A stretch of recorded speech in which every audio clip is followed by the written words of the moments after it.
Hello, ladies and gentlemen. We are streaming live reactions here for the Can-Am Duels. Damn, look at that. My dream has came true, Corey. The 24 and the 19 are together. Oh.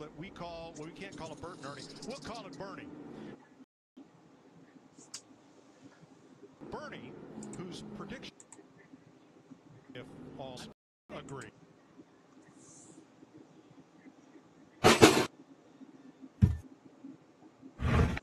He wins the Clash. He's fast in the Clash. So Jeff has. I think he's on Brad. mission. Hey, there's a lot of Chevys in this race. I think Jimmy Johnson. What does he do?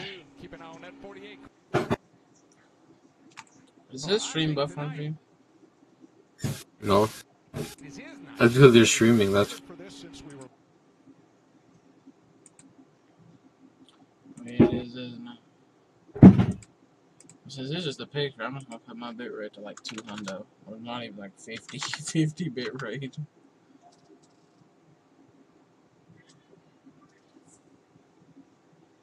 I mean, you still gotta get the audio to go through. And the picture, technically.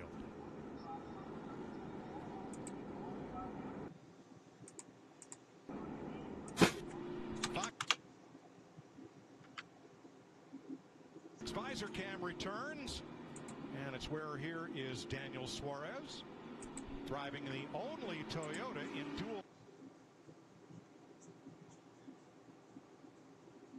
number 1. He will roll off 4th.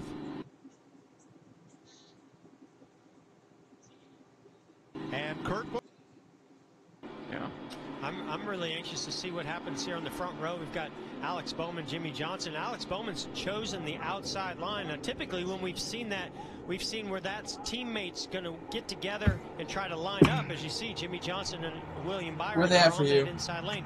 Is that what Turn 4. Alex Bowman's thinking here for the start? I never know what drivers are thinking on the start. Thinking got it figured out, and then they drop the green flag. So 3 of the 4 Hendrick Chevys are in this race. All 3 of the Penske Fords are in this race. Only 1 of the Gibbs Toyotas, 1 of the Roush Fords. Everybody else sprinkled throughout the field here. I definitely think we'll see manufacturers working together. This might be boring, this might be really good. Left. You know what that means. Here they come to begin the Can-Am Duel at Daytona. Green flag in the air, we're racing.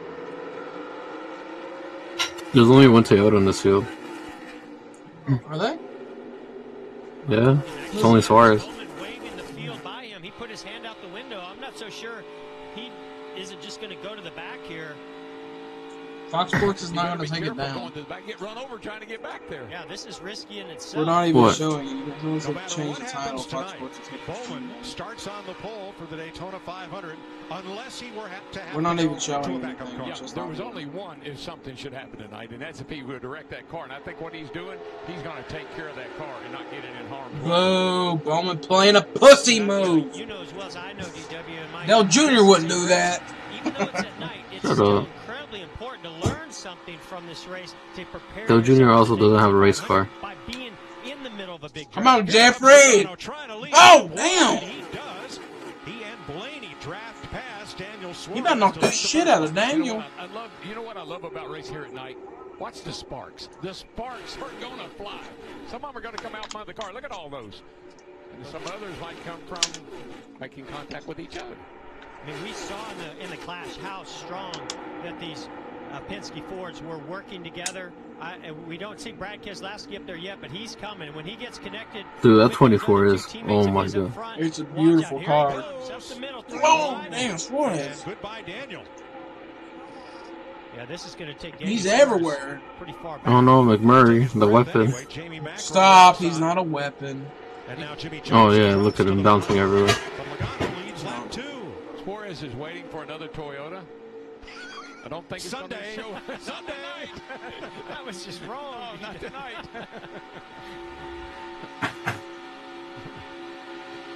You know, usually or often, it's the man in the middle who gets squeezed back. This time it's the top side that fails to advance. Mike, it's a little itchy right now. It's a little squirt, a little hairy right here. All these cars bunched up like this. But everybody in the field right now knows if I can get myself in line once we get sorted out, I'll be a lot better off being up here in the front. Now we'll be in the middle of the storm. Ty Dillon, yep, right alongside Suarez. That's right. Definitely not where you Is want to be. it me or these cars look like they're more moving? Because he knows he's got to be behind him with the 31 of Ryan Newman, who's actually sort of like a teammate to Ty Dillon. Two inside, one outside. Two inside, one outside. Out there on the outside, even though he really doesn't have any drafting help. Middle three, bottom is gone. Lining up on the top here, middle three. That's Ty Dillon's spotter. The line on top here. 31 stay with you. Quick hold behind us 31 if it doesn't close outside. Now, one thing that's not at stake tonight is making the race. There are 40 cars in the field. 40 cars will start the 500. So everyone will race on Sunday. The big question is, yay, we're getting single file Drivers don't seem to line. remember those kind of things. They leave it up to the crew chief to remind them that everybody will make this race. Because all drivers know when they drop that green flag, it's like a red flag in front of a bull. They're going to charge. We saw this out of the Penske drivers in that clash the other day, where they started to get single file, force somebody to go to the inside to make that pass. And It's a lap 5, shut up. Jamie McMurray says, no, I'm not content being fourth. That's what's going to produce that inside line to start forming and making some moves. Those 3 cars in front are the same 3 cars we saw in the front in the clash last week. You look at the 12, the 22, and the 2. Penske Ford's looking good. Last week. And they are all teammates. Ryan Blaney is the new 3rd driver for Team Penske this year. It's incredible how fast they formed up and got to the front. I mean, they took no time, especially Brad Keselowski. He came from a little bit further back, right up to 3rd. That shows you how strong and how confident each of these drivers is right now. And now you got to figure out who's patient. You know, is Brad going to be happy running 3rd? Probably not. Well, he will be right now. Well, let's not at the end. Let's look at attitude. Sunday night or Sunday afternoon, these cars were all tail dragging, trying to get that rear spoiler out of the air, and everybody wondered if it would make the handling really dodgy here tonight. Yeah, well, the track's temps are much cooler, grip's much higher than it was here on Sunday afternoon, so it's kind of a false I'll be back. You're going to have these cars feeling pretty good tonight. You're going to feel pretty good about your car. But I don't know how that'll work out on Sunday afternoon when it's 80 degrees. Pit road, Matt Yocum. By the way, Joey Logano pulled live off the grid. He reactions. said tonight is all about. Mind if I react with you? Todd Gordon said let's You show watching? him What stream you right watching? now, the You car on is stream or up front. TV? Sits a little bit on the splitter. Stream. No adjustments. Watching Remember, Canadian this year they got streamer? the track bar adjuster for Yep. the plate races. The car is good. P1. Wow, What I like about Joey Logano, he's got probably the best spotter, if not the best, one of the best. TJ Majors is his spotter this year. Dale Jr. spotter for all those years, and that guy knows how to get a guy out front and keep him there. 6 of 60 laps complete. Joey Logano Commercials. out front. Sparks fly in Daytona. Yep. So for commercials, I'm going to mute the audio.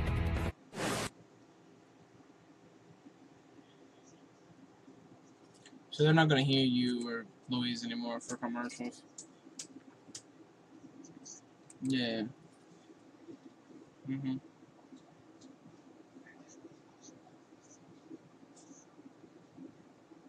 Yeah, I think we all are.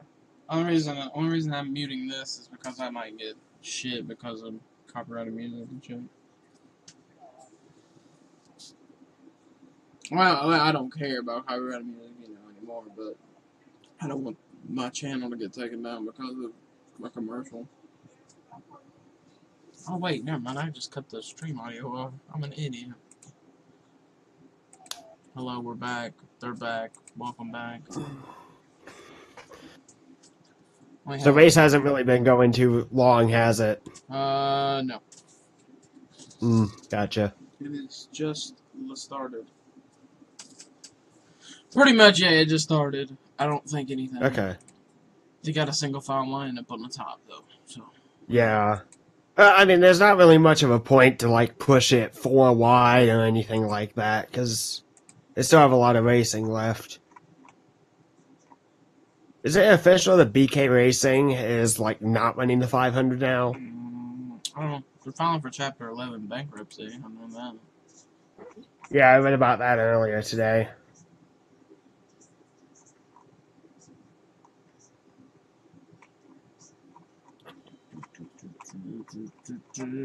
Scrolling on some Facebook.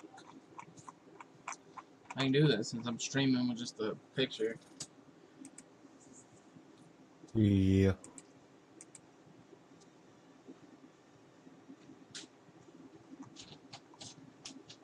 Did I not post on my Facebook? Like we're streaming? Yeah, I did. Copy link. I need to post this everywhere. I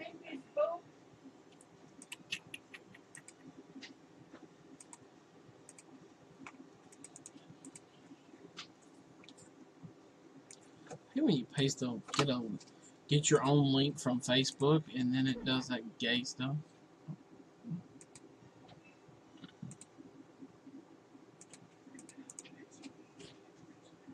I find it funny that the Duels are on and then IndyCar's doing their classic rewind tonight from Edmonton back in 08. Oh, caution is out on the speedway. Jimmy Johnson has wrecked his car. Did he? Yep. Oh, what? Oh, he slipped. Oh, wow. He took out Almirola. Suarez went sliding. Bubba Wallace made it through, thank goodness. And whoever slipped by at like the last point was safe. What Daniel Suarez saw. Oh, this is going to be a nasty hit. Yeet. Oh, man. That's like I'm honestly surprised by this. They really should do an onboard of Almirola because he got hit hard. Hey, you know what? My boy Daniel Suarez got 0 damage in that. Damn, Jimmy. Yeah, he did. He just went sliding off the racetrack. Come on, Jimmy. You're one and only wreck. I don't think Jimmy's going to win a Daytona 500 ever again.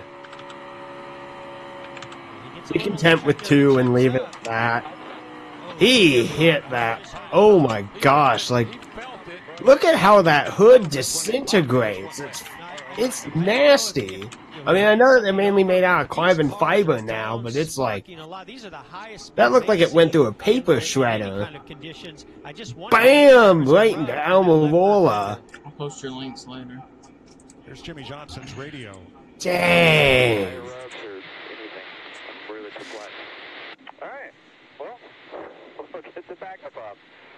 That was the 38 of Reagan who safely managed to get around Jimmy Johnson and not clobber him. Has made a pit stop and continues.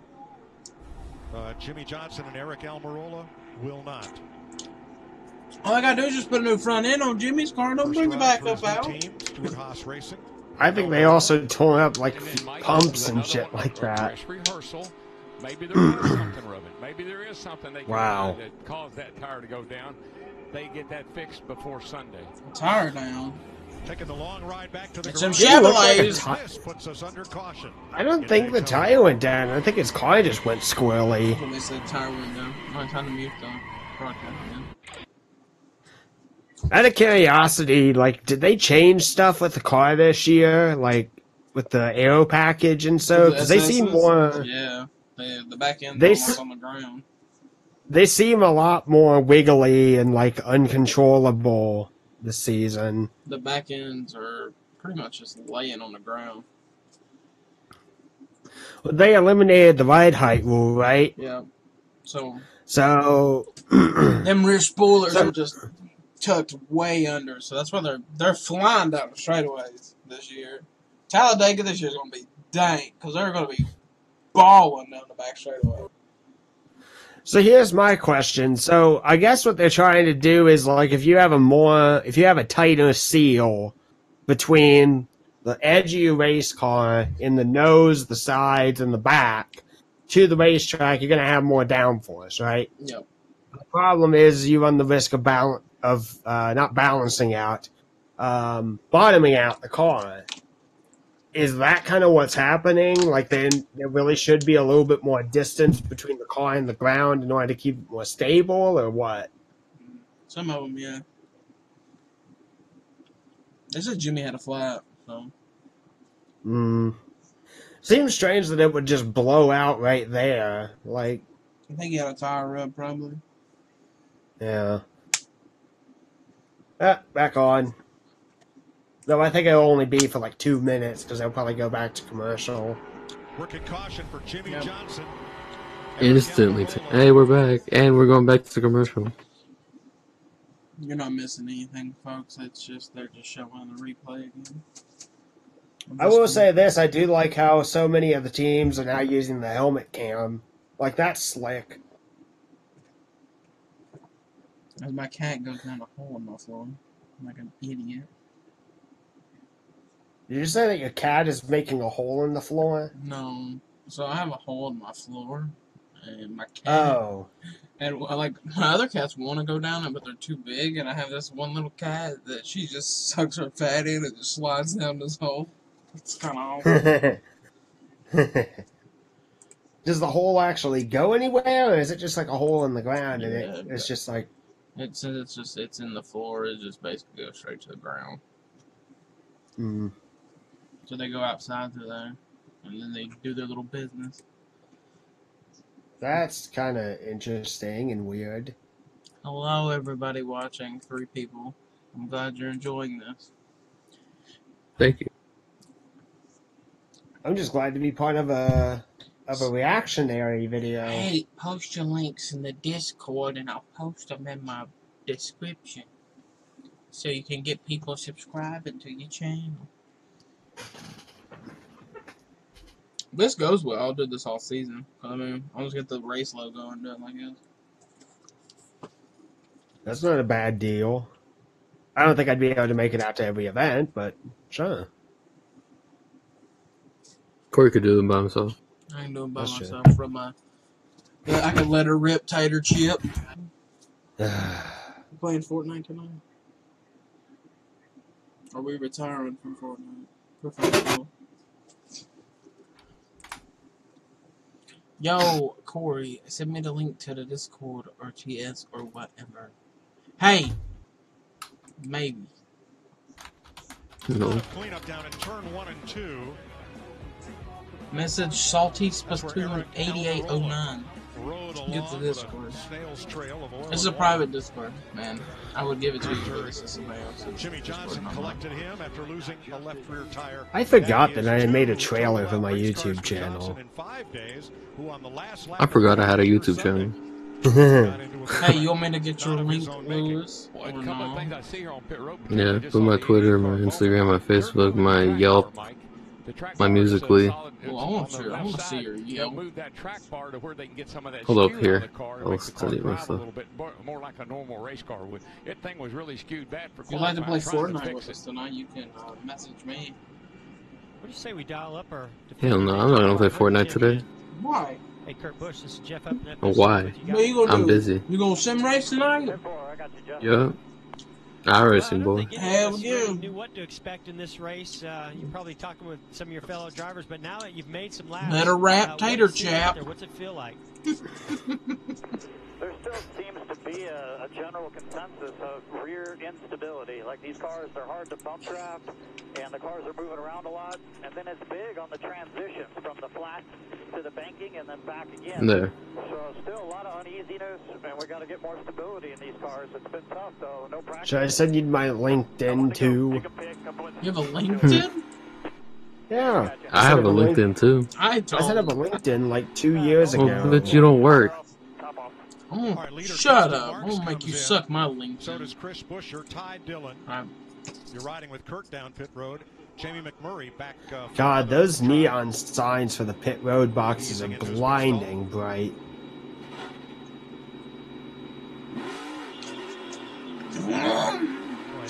Oh, is all the cameras on the in-car helmet cams? That's because there's I think so. Yeah, I think so. These cars are locked down Hell solid yeah. in the back, and that's why they're so difficult getting in the corner, and that's why they're loose and jumping around the way they are. There's no travel back there. The best onboard crash last year was Kurt Busch getting murdered. That was a horrifying wreck. On the straightaways, I don't know. They're going to have to definitely make some big adjustments to these cars for this race. What do you need ketchup for? I'm eating. Well, Joey Logano had a choice to make. What do you eat? Chicken, beef, pork? Turkey. Eh, ketchup and turkey's not bad. TJ Majors spotted Joey So what he's Logano. talking about is Yeah, I heard about that in the media thing a couple days ago. What a traitor. And so, you know, if he can start on the outside, maybe Ah, drop lights down, are out go on the outside, Camry. go up because they were running that top lane. I think he's thinking, Oh, let me start Oh, this off thank again. goodness. We take I was that so top worried that Menard was in this race along with Blaney. That's way too confusing. That did not come to pit road and top off. I know Kurt Busch, Ty Dillon, Chris Busch are topped off just for safety, but I think with the cautions we've got, they should. Look who's sitting P6. Jeffrey Earnhardt. But you talk about Jeffrey Earnhardt in the 00. Let her that's my rip, car. Tater Chip. Okay, He's it's not starting to get six. old. He's not 6. They They lied to me. Well, maybe at the last timing loop he was 6th, and now he has to drop to the back or something. You're right in cap. Ah, here we go! Green flag! Green flag! Wow, you're ahead of me. No, he's not. There goes Logano to that outside lane, getting in front of this. And Logano's out in front. He's also right there behind Ryan Blaney. And how can he go wrong? You got Stenhouse up here. Where's Jamie? Jamie, draw back and push the 00, please. Brad back there, who's one on a restrictor plate track. You can't really go wrong. Bowman sitting back there doing that. Jeffrey's back in 14th. Where is he? Like, I'm looking for him on the track, and there's... He's beside Suarez. Uh, Bowman back there doing that pussy strategy. well, I mean, you gotta save your car. You can't really threat... Tear it up. I mean, with what Jimmy Johnson's gonna have to go to a backup. Like, if I was racing this, like, I would want to try and get up there and Jimmy do starts better. They give out points though, right? Yeah. What? This is now a points event? It was last year. That's kind of interesting. I think only top 10 gets points though. I don't exactly agree with that. I see it more as like if you do well in this race, you should get your position moved as accordingly. And yeah. And no points. Entering the trial, and that's why I pulled down. I was kind of shocked that I had the shake and knew it was that soft tire. If Blaney doesn't win this, I see him finishing like in the top 5. Hooked me around and into Eric, unfortunately. So I only see him not winning this because Logano's up there, Keselowski's up there, Stenhouse is up there. Guys that have got a lot of practice at these super speedways. Someone said Jimmy Johnson doesn't know how to save a loose race. Yes. Yeah, no stranger to passing a lot of cars and still being successful when it comes to race day. Man, Justin Marks is pushing Jeffrey. You know, 2 cars. Go get him, boys. Let him eat. Justin Marks is racing. So, can they change the inside of their digital dash to what suits them? Yeah. They can change it to different setups? Oh, okay. I didn't know that. So in some ways, the Monster Energy mod for NI is technically right, in a way. Oh, something's flapping around on the 31, out in the rear quarter panel. Well, Larry, it's because that quarter panel been dragging the ground. We saw on the early start here with the low air pressure, those rear quarter panels. Oh God, that is acting like a that's acting like a parachute. Yeah, it's a big parachute. Mike Joy even agrees with me. Okay. I almost said Shane because I'm so used to associating the 37 with Shane's car. James Busher. He might have the most stable car on the straightaways. Ricky Stenhouse has been trying the bottom in that blue and white 17. Oh, that's all the speedy dry up there. I keep thinking that someone's engine has expired or something. How good Ricky Stenhouse Jr. is on these restrictor plate races. He won 2 Oh races God, last they're year. probably gonna have to black flag the 31 because that is like getting dangerous with how wide that's opening up. Back down to Regan. Eric Almirola, new year, new team for you. Apparently, they said it's making his car more stable on the straightaway, but if he gets to the lead, that's when he's paraching. That's when he's a pinata. Well, the problem is what I'm kind of worried about is the more laps that they do, and the more that wind resists against this giant flap, essentially, it's going to tear it, like, so much metal off. Because it's just weakening it as more green flag laps run. So there could be a case where, like, the quarter panel to the bumper tears right off and it smashes into someone's car. I don't exactly, like, I'm led to believe that under previous years, it would have been black flag by now.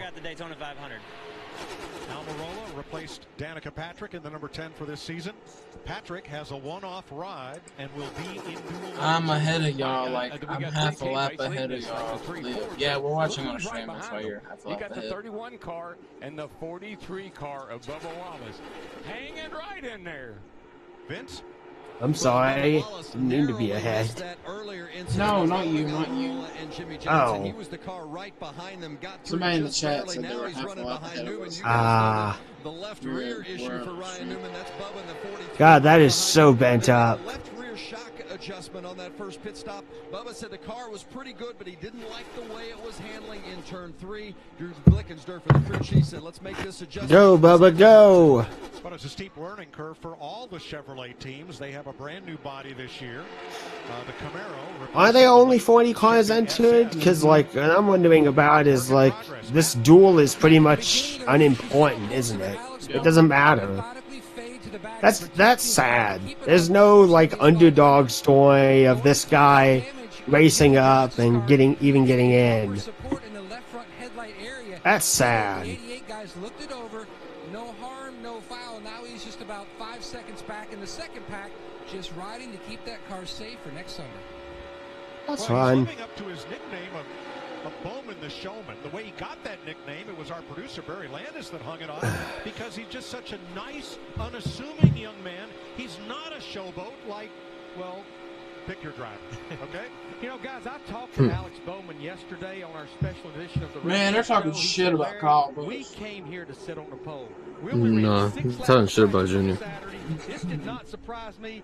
They'll get serious tomorrow on Saturday in practice, get this thing ready to draft. Yeah, they're one of the cars I saw working on that track bar, and we know how that car was. I'm kind of glad that Fox Sports 1 is not covering the Daytona 500 because I hate this ticker system that they've got. I know it's temporary. Well, my problem is it just blocks off so, like, it takes up like a sixth of the screen. Yeah, that's probably the only thing I don't like is how, I mean, if it was flush against the bottom and top on the side, instead of having that little gray bar next to it, yeah. Yes. Well, my problem more is that, like, in certain angles, you can't even see a car if the camera's, like, positioned weird or so, because it's blocked by this giant-ass ticker. You put it at the top or you put it at the bottom, it's much easier to see the information, but it doesn't block anything important. Your focus is on the cars. There is one thing I do not like about the ticker. You see how they have like generic like Arial font for the yeah, that is something that I do not like. Might be a horse of a different color. Wasn't it? There was someone that did a video on the graphics package and actually just did another video specifically on this, like within the last few days. I need to watch it, but like he made some very good points. And sometimes they would have like the font of the actual race car from the wrong team or so. I mean, these things are flying, and the back of the car is solid as a rock. It's like riding in a buckboard, and that's what's making them so difficult to make passes and hang on to. Buckboard's a wagon, you know, with no shocks or springs. You've been watching the Westerns channel again. Yeah. Now, one of the things you have to be a little bit Suarez is starting to look like a NASCAR veteran now. I'm surprised this is only his second season. He's a grizzled vet. He's growing his beard out like all the other drivers on the show today. Create some damage on the right side.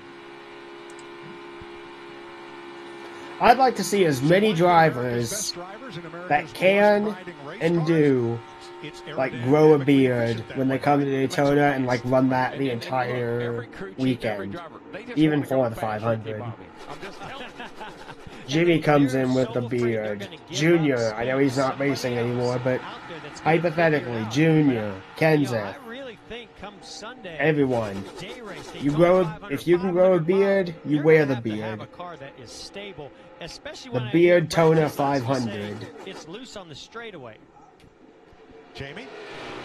And Jeff, that's exactly what he said before that last stop. He said it's worse on the straightaways. Well, now since the pit stop, he said he has a little bit of a chatter and it's darty in turn 1. So the car definitely a little ill handling. And this car, he said, drove a lot better than on Sunday. So they definitely have their hands full. But right now, he's sitting right where he wants to be. Yeah, and you see, Mike, another thing that crew chiefs and drivers, you don't want to tow the car out too much.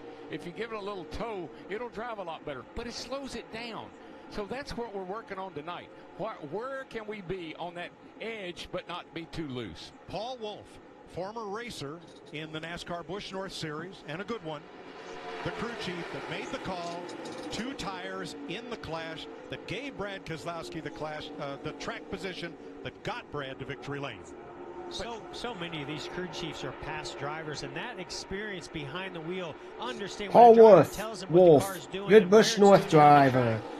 Bad Busch Series driver. Is only valuable if you can truly understand what they're going through and what they're doing. That's why I love having a crew chief that has racing experience. Yeah, a crew chief makes a driver. I mean, that's his ace in the hole.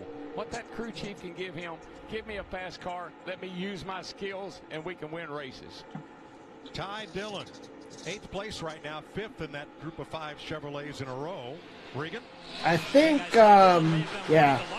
Looks like Suarez has a bit of tape on the nose of his, on the hood of his car. I think he got something involved in that skirmish. We might know why it was sparking so bad now. Well, he's got a 13 car, got a new crew chief, Matt Morley. He come out of retirement to kind of take over the crew chief duties on that car. Be interesting to see how they get along and what kind of progress they can make. Willie B. We listened in. If you're not really going anywhere as you go along there, just save a little fuel, just give us some cushion to the end. I think the 17 is doing the same thing, saving a little for a push to the front later. Yeah, William Byron is going to school. He's a great student. We know very well. And that's what the heck is he even studying in school? This kid is so new to this kind of competition, this type of car and the way it's handling, that he's trying to just absorb as much of it as he possibly can. I think he's in a perfect position for that. But I don't know if I agree with Darian Grubb on the 17 of Ricky Stenhouse Jr. saving fuel. Now, what I like about William Byron, he seems to be able to get it on the edge, but not over the edge. He takes it right up to the limit, but not over the limit. He has won and won big in everything he's driven. Here comes coupled in Fords. He's still not making any headway in that low groove, Vince. Well, 3 wide, and they sorted out. He said, I'll regroup, wait a few more laps, and try it again. He is doing that. He had Kurt Busch going with him for a moment, and David Reagan was back there as well. 31. They just don't seem to be able to get any steam going on that inside, but it's not for a lack of trying. Jeff, how long did it take you to win a race down here in that 24 car? I had a little success in our first duel. Yeah, the first time? First time he won. In Thursday, in what was a 125-mile race, victory lane. I absolutely loved coming down here those first few years and having a car that was fast and handling well, and I just loved the draft. It was a blast. Now, we weren't in such big packs like this back in 1993. It's changed a lot over the years. You know, I watched Stenhouse. He's back there almost at the back of this line. Jeff ran the Clash in 93? We know he has a fast car. He's experimenting just a little bit. Yeah? Oh, 93 was his rookie year. Kurt Busch and David Reagan. Those 3 cars. I was like, what? I thought I was getting confused. I thought Petty retired 93. Petty retired 92. What kind of tools do they have to do it? Well, I've been watching Ricky Stenhouse Jr. in that. Well, I think the problem is that Jeff really didn't do much in 1993 by comparison to what he did later on. But also in turn, 93 was more overshadowed with the deaths of Allison and Kawicki, so like, yeah. It doesn't really speed the car up that's doing the passing, it slows the car down. That's what Ricky Stenhouse Jr. is trying to do right now. Larry, the first time I ever saw that, kind of felt it myself, was with Dale Earnhardt. And we were practicing, and he about drove into my door. We thought it was speeding the car up that was doing the passing. It's slowing the one he's passing down. Yeah, so he drove into I almost drove my door. I said, what are you doing? He said, I'm side drafting. I'd never heard that word. Well, the problem Stenhouse had was that Kurt Busch could not stay with him. And now Ricky jumps up into the high lane. His group of 3 cars came apart. Well, he's not done. I'm going to keep trying. He's going to keep on trying. He just was afraid. Stenhouse, the only man who wants to win this time. The 19 of Daniel Suarez. Now, the advantage he has is since the leaders he are is in that driving line, him. he can run down. I don't think it'll. Well, you know what? I don't know when this single file pack is going to break up, but I almost feel like it's going to break up with like 10 to go. Otherwise, it's just going to be a snooze fest with it just still continuing to be a top line race. 20 size drafts, so that could be a great sign for this team come Sunday for the Daytona 500. Looks like that 17 car is handling well. Yeah, you know, Michael, all he's trying to do is get somebody to help him. If he can get 2 or 3 guys to jump down there with him, he feels like maybe that bottom line would be quick, though it's shortest way around the track, but he can't get anybody to work with him. Well, Kurt Busch tried the inside, and look where he's going. Dang. Coming to you. Working with you. Working with you. 17's a missile. And we've seen this in the past where if you They've got him shaped like a bullet. He is happy to be in the position they're in. He can pass 2 cars at one time and then get lined up next to somebody. Ricky's got like Superman speed, but it's only when he's like against a car that he can actually get anything to work.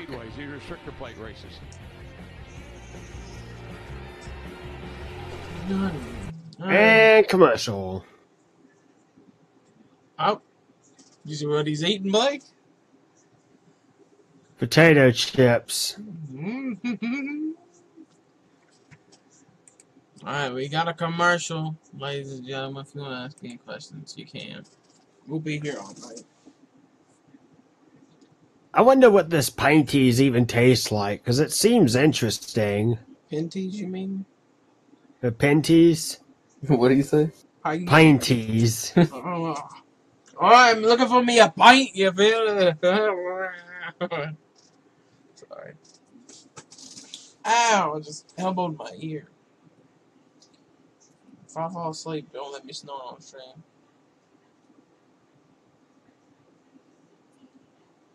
Honda Civics. Oh, go get me a Timmy's, eh? Blake, you gonna go get you a Timmy? I'm not really interested in Tim Hortons, and I don't really drink coffee, so... You heard it here first. Blake Warren hates Timmy's.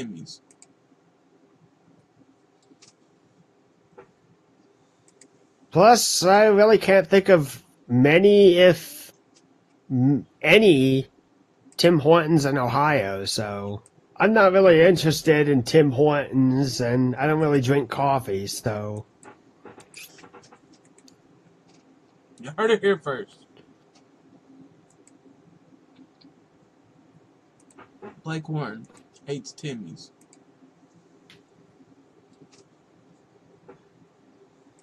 Plus, I really can't think of many, if any, Tim Hortons in Ohio, so... I'm not really interested in Tim Hortons, and I don't really drink...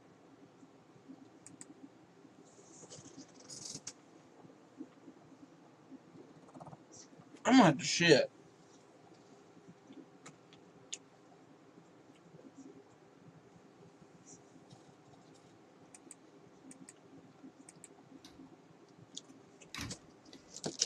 I don't know if anyone heard me, but I might have to go shit. And we're back.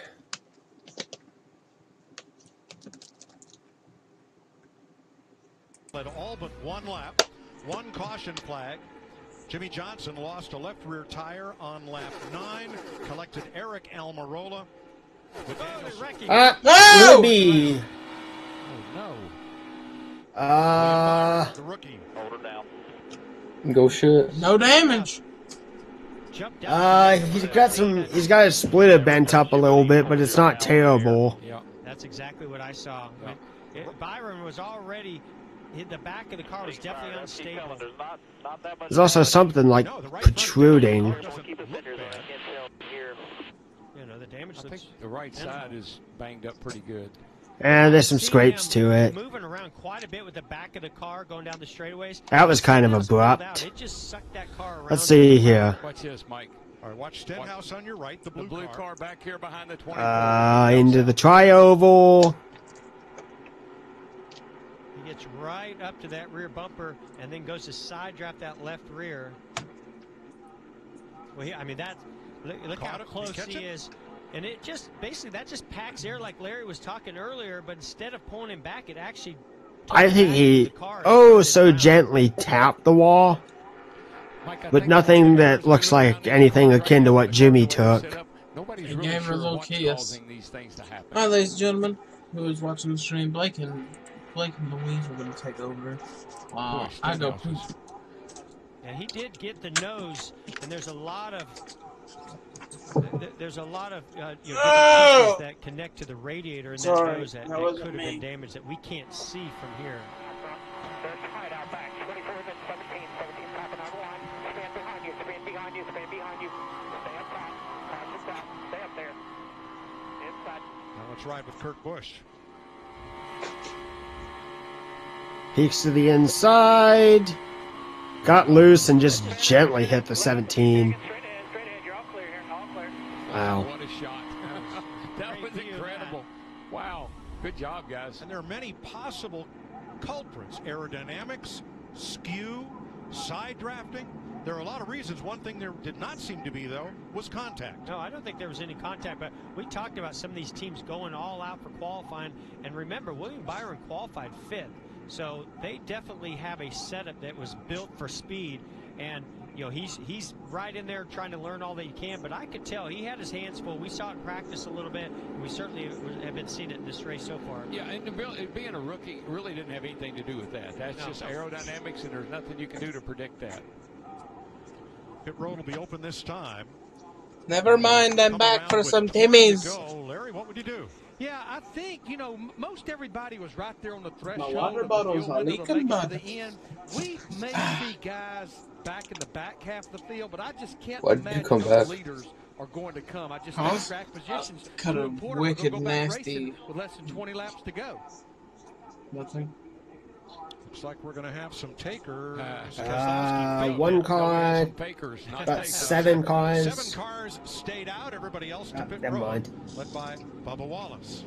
Hey, Bubba. Says it's just a little bit too free right now in both corners on both ends of the track, so they're going to make right. All right, so let's see here. How are they doing this? Oh, is the Jackman? Is the Jackman now doing the? Yeah, the tire carrier. Oh. Now he's just trying to fix the balance of the race car, tight in center, but it just wants to step out on him. The gas man can't kick the tire. Can or cannot? He can. Okay.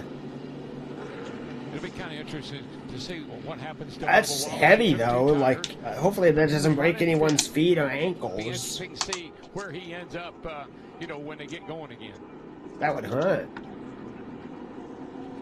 Under caution for the second last season, here is the most telling last year NASCAR had almost 11-second pit stops. This season we're back to the 16-second rackets. NASCAR Racing is brought to you by Pinty's, making great food fun. Proud sponsor of the NASCAR Pinty Series. Like, to a certain extent, I do understand why the catch can man has been removed, and he's been removed for like the last 6-7 seasons.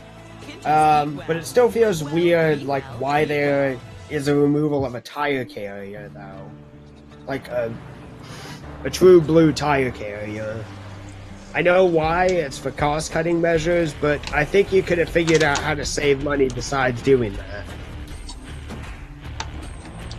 And this goes for Xfinity and trucks, too, by the way. Seeing opportunity where others don't. Kind of fun. Well, trucks okay, have like 20-second pit stops. Well, I mean, what if you did this? What if you removed...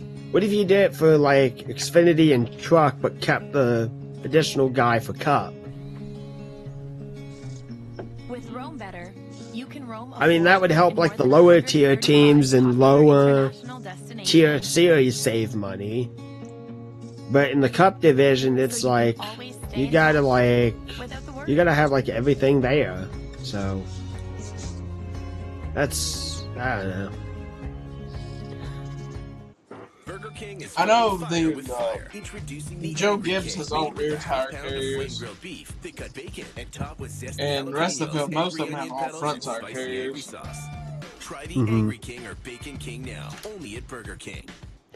Oh wait, what if... Oh wait, that wouldn't work. I just realized that. I was about to say, what if, like, you had, say...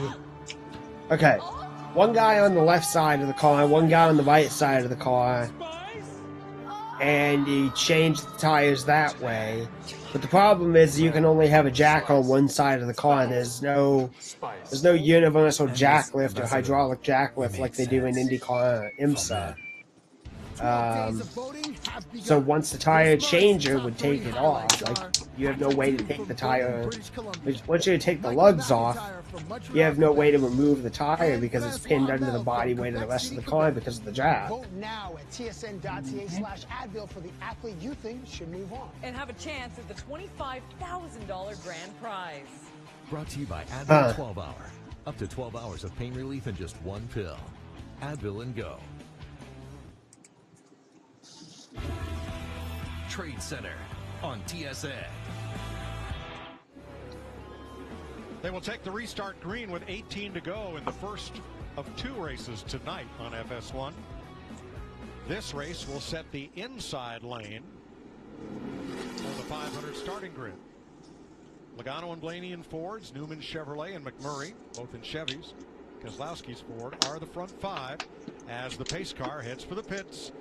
And we will restart with 18 laps to go. Now we have the exact opposite situation we had before. 18 to go. After he gets clear, and now he's down to the inside. And we got a Penske 1-2-3 train down at the bottom of the racetrack. You can see that coming. Well, something else is being orchestrated. Oh! And Ryan Newman.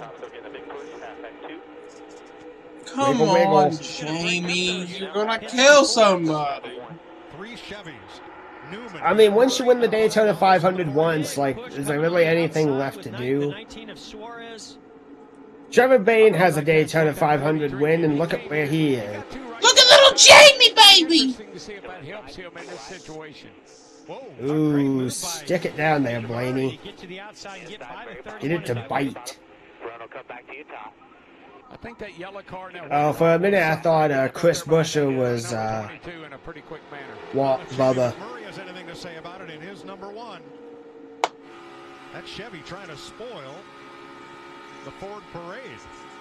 Well, you can bet your bottom dollar the guy in that one car, if there's a hole, or if there's maybe even looks like a hole, he's going in it. And you know what he's so good at? Is surprising you with it. Like, just when you think he's going to ride in line, all of us, boom, he steps out and makes a bold move. We've all been surprised. Dang, they let Brad have a drop. And Jamie McMurray just a little bit free, especially in the tri-oval. But I talked to Matt McCall, his crew chief, today, and he said in the clash they got a good feel for this new Camaro. And he said he really liked how the car sucked up to other cars. It was better than the previous model. But he said we're not sure how it's going to push, but we know after what happened with Larson, with Jimmy Johnson and wrecking him, we have to be very careful. If we push, don't do it too hard. But Jamie, I think a lot is said for Matt McCall. Doing what he did, pitting early before pit road was open on that first caution and moving that track bar down on the left rear. That was huge for that one car. It really helped the car, Larry. It's run a lot better ever since they made that adjustment, got some of that skew out of it. To me, you want to know how strong the 2 of Brad Keselowski's Ford is? That was a power move he just made. And there's the outside pack. No, the inside's starting to form up something. And he's still able to make that pass by Jamie McMurray and jump in behind his teammate Ryan Blaney. I give Blaney in the 12 car a little bit of credit for that, Jeff, because he moved up and picked him up and gave him some help, and then that's all he needed. But look at Stenhouse still stuck down there again on the bottom. I think he's experimenting. I think Penske is going to get another 500 win. Well, the Camaros have been fast. Like, I don't know. Penske's just been consistent. Ford has been consistent in these super speedways. In the 43 car, he was running 5th before the caution. He's running 6th after the caution, or 6th after the caution. Meanwhile, here's the showman working that throttle a little bit too. You hear him in and out of the gas. Suarez still looking for his teammates. Yeah, and they're all in the second race. There's our hell sitter. Tucson, Arizona's Alex Bowman. He is 2.7 seconds back. Man, he's not doing nothing. Stop talking about him. Oh, he's in a good spot right there, Mike. Relax. That's how they used to be with Junior. I was about to say, I think because it's the 88 and everything like that, and because he's taking over for Dale.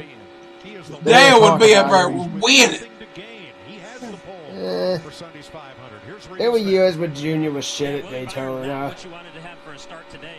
We saw you get a little bit loose out of the trial, but we know how difficult the trial Wasn't consistent, but there were years he was shit. That was kind of the worst possible spot to get on my quarter panel, and I just lost it. I just got sucked around. The air moved me around, but other than that, it was going pretty well before then. So I hate it that we tore up the car, but we'll go to work and get ready for the 500. So it just was, we were just all kind of riding in a single file line, and oh, bye, David. And just got sucked around. So. And David Gilliland is like your first. Well, no, because Jimmy and. Oh, he's not making it. We talked about David Gilliland of Riverside, California, sponsored by Conquest. I always associate Conquest as a sponsor. What was he talking about? Gilliland was in 12th, and Ricky Stenhouse to the inside. Ooh, let's see here. I think Ricky's like, yeah. It's Ricky. He's gonna come up on his. Oh, it's a very similar situation. Oh no, that didn't get him. I wonder what Todd Gilliland would do in his dad's car. Oh, he just got kind of sucked around. He like lost the back end of the car. David Gilliland went in there and talked shit. Jeff, I just think that shows what a fine line. I think that's their only car too. Yeah, that's probably the end of the 92. Hell yeah, 39 cars for the 500. Oh, wow, what an amazing stat. I'm so happy that this is the current situation in NASCAR. There's only 39 cars starting the 500. Hooray! Right there, that nose hammered that wall. Ricky, if your Clash car's not tore up, you should give it to David. That's probably what's going to happen, to be honest. You know, you're just riding along, minding your own business, and somebody gets underneath you and turns you around. Imagine if Stenhouse did win the 500. There's David, who has 16 Daytona starts. Or you let a booty off and go out there, throw it, and hit his car. Researcher plate front row start. I just accidentally activated my echo. You know, I don't know what I said to make it activate, but it did. I still believe everyone at the front is going to stay out to keep that track position. I'm sure drivers at kind of mid-pack. 10 to go! More adjustments, trying to learn as much as you can. I'm sure they're going to go back to commercial because reasons. Because why not? Ladies and gentlemen, boys and girls, we've been streaming almost an hour. We have 10 laps of racing here to go. What did he say? He said he won 2 of these things, now he thinks he's a hero? Yeah, he won 2 races, he thinks he's a hero. Oh, that's so good. David Gilliland talking shit, I love it. But only 3. By God, Jeffrey, how many sets of good years you putting on? Well, I mean, to say this at least, like, he didn't hit him. I mean, what's the big deal? Ricky Stenhouse Jr. made. I don't see anything wrong with it. Yes, it's an aggressive move, and he knows he has. It was an aggressive move for last place, pretty much. That's why he's mad. And that's his only car for the 500, so he's probably out of the No, I get that too, but like I said, he didn't hit him. So he's going to have to try to make that happen by himself. And how do you do that? You make a move late off the trioval. You make a move entering the corner, and you hope you start. Oh, is my girlfriend still streaming on the way these Twitch? cars are handling is going to have to be really careful doing that, because that is the result of what could happen. Well, Jeff, the first time you see that, you say, "Well, Oh, that she was weird. is. I've never seen that before." That That's right a there. very vulnerable position, as William Byron talked about, as the banking flattens out off the 92 trail. is falling apart on the way Second back. Yeah, he one, is. They're actually in the corner in the banking, and so I was a little bit surprised that the car came around once they're actually in the banking. So this is coming off the trial, but that's where William Byron. Both season he's in a wreck today. Had Who? their incident earlier. Now this is actually getting in the corner. I guess the car is still pretty light right there for David Gilliland. It hasn't quite picked up the full load of the banking. Yeah, we've heard guys say the cars are loose in, are really difficult. I in will the be corner. back. But like I said, that first time he got behind Byron, he thought, "Wow, I've never seen that before." That time, now he says, "Wow, I think when I get behind somebody and turn under them, it's getting them loose." And that There's people saying that wasn't Ricky's fault. Come on, we all know he did it.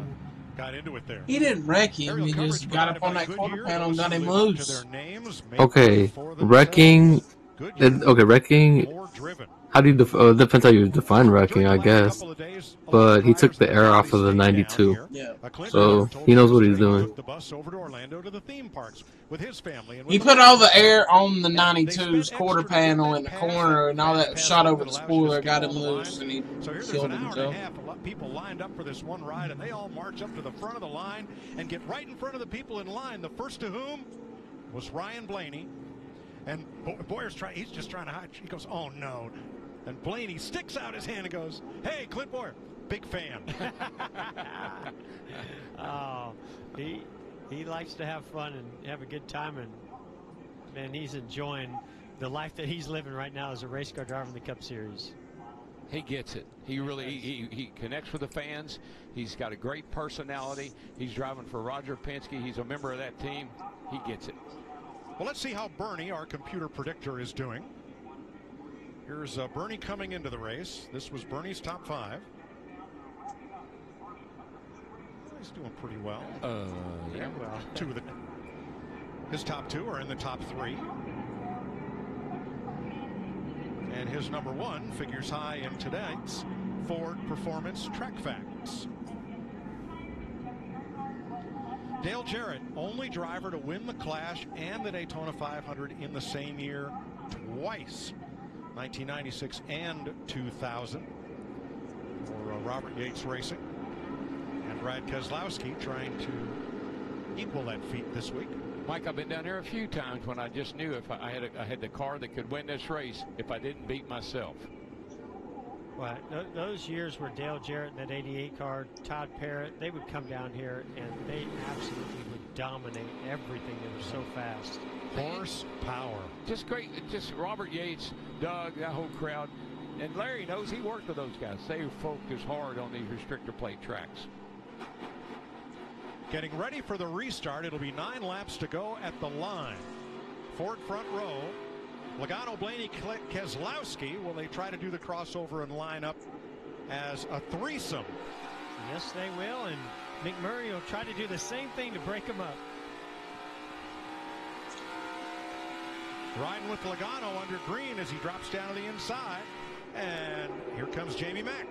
Jamie Mack's just trying to clear the 12 Blaney, but wasn't quite there. He would love to get down in front of these guys, but he just can't quite make it. Now a big push from Newman's going to probably get Keselowski clear of McMurray. You can see that push come to the back of Brad Keselowski's car, and all the movement as he pushes him. That back of that car is dancing around down the back straightaway. Gosh, Jeff, these guys are acting like there's only 8 or 9 laps to go. Wait a minute. Oh, there is 8 or 9 laps to go. Bubba Wallace trying He to was so get corny. some help on the high side. He wants to take advantage of those 2 fresher tires that he has over the cars around him. I've just been impressed with Bubba in this race. He has done an incredible job.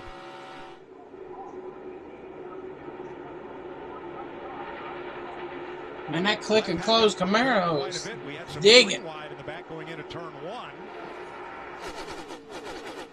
We'll give Ricky Stenhouse credit for trying to make something happen and spoil the parade here.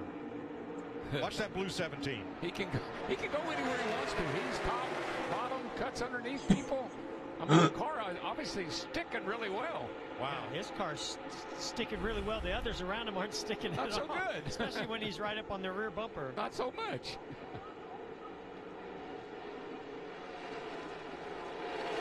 Bubba Wallace, 5th place in his first full-time drive for King Richard Petty. Vince? Well, and you guys noted that he got those right side tires. They also made an air pressure adjustment to snug that car up a little bit. And crew chief Drew Blickensderfer said, I wanted to give you tires and that air pressure adjustment so you have the best stuff and give us a chance. Well, I'd say he's got a chance. He's sitting right there in 5th. But remember, Bubba told me beforehand, he said, I didn't get to run much in the draft in practice. I want to make sure I get my fill of it tonight. I'd say he has. We'll see if he can bring it in and what kind of position he can finish with here in these closing laps. 3 Fords leading 3 Chevrolets. Then Suarez in the lone Toyota, then 3 more Fords. I really believe that Jamie McMurray's having some handling issues here. He's always building a gap between him and the car in front of him, which tells me he just doesn't want to get too close. It's taking too much air off of his spoiler or off the car, and it's not handling well. When Bubba Wallace got right behind him, I thought they were going to get a big run down the back straightaway. It never materialized. Here it is again, some bump drafting, but I really don't think Jamie McMurray even wants it, because every time he gets that push, he seems to back off or even maybe slow the car down a little bit. So, no, I'm good right here. Jamie? It's actually by design. Jamie McMurray just came on the radio and he said, guys, the car's pretty good. I can get to him. I just don't want to yet. So he's biding his time right now. Wow. So we haven't seen what the one has, Jeff. Oh, it's a great strategy. Wonder if Bubba knows that. No, he doesn't. Based on what I just saw. Right. Bubba's kind of like I am. He's just excited about being where he is. But if I'm McMurray, I'm calling to Bubba's spotter and saying, McMurray's probably going to punch it with like 2 to go at most. You know, he might want to go on 1 to go at least. If he can wait, we can make this move when it really counts. You see what McMurray did right there? He's fallen back off of those front 3. He's trying to figure out how to get that run. How far back do I get to get that big run and get a push from Bubba to get by these guys? David Gilliland checked at the infield care center and released. He is the 4th driver out of the race, joining William Byron, Jimmy Johnson, and Eric Almirola. 4 to go. So many times, Mike, what happens, like if you're McMurray and you dive out to make that run, the guy behind you says, ooh, I don't think that's going to work. And he closes the door and leaves you hanging. 4 laps to go. Look at Stenhouse. That boy's the life of the party. He is going to make something happen. Didn't no matter what else happens in this first duel, I was just going to say, didn't Stenhouse have to remove his mullet? In these 60 laps. You know what he's thinking? Talking about him being the life of the party. Something might happen right here. Here's a couple that are going to go down the bottom. Kurt Busch. And if he can maybe... What were you going to say, Coy? I was going to agree with Mike Joy. He was saying Stenhouse was the life of the party. Damn, Kurt. Big push there. They were saying Stenhouse was the life of the party, and I 100% agree. He's the only reason that's... Oh, look at Blaney! Ooh, boy. Oh, they getting racy now. Remember what happened in the class? 22 went to the outside of the 12 to try to get up there and get the... Ooh! Ah! Big wreck! Pays the price. That's a good race car that just got pulled up. Jammed it in there. The hole closed right up on Brad. Oh, yeah, God. I mean, look, I couldn't tell if he was trying to come up or if the one... Did the stream just sputter for you? Yeah. That's what I say, Paul. Jamie McMurray just closed that hole right up. That's absolutely the last... If I could read lips, I could see what he was saying. I think the 12 just barely cleared him. Jamie being Jamie at Daytona and Talladega. No, I think the 2 just lit up. Yeah. Jamie had the nose in there on top. Now you'll see that close up. We'll see right here. From the Goodyear blend. So great run here by McMurray. Now Keselowski's trying to Brad went Oh yeah, Blaney got ahead. Just enough. Ooh, Bubba's right behind Blaney. Wow. So if Ryan picks the inside line, Bubba's going to be able to push him.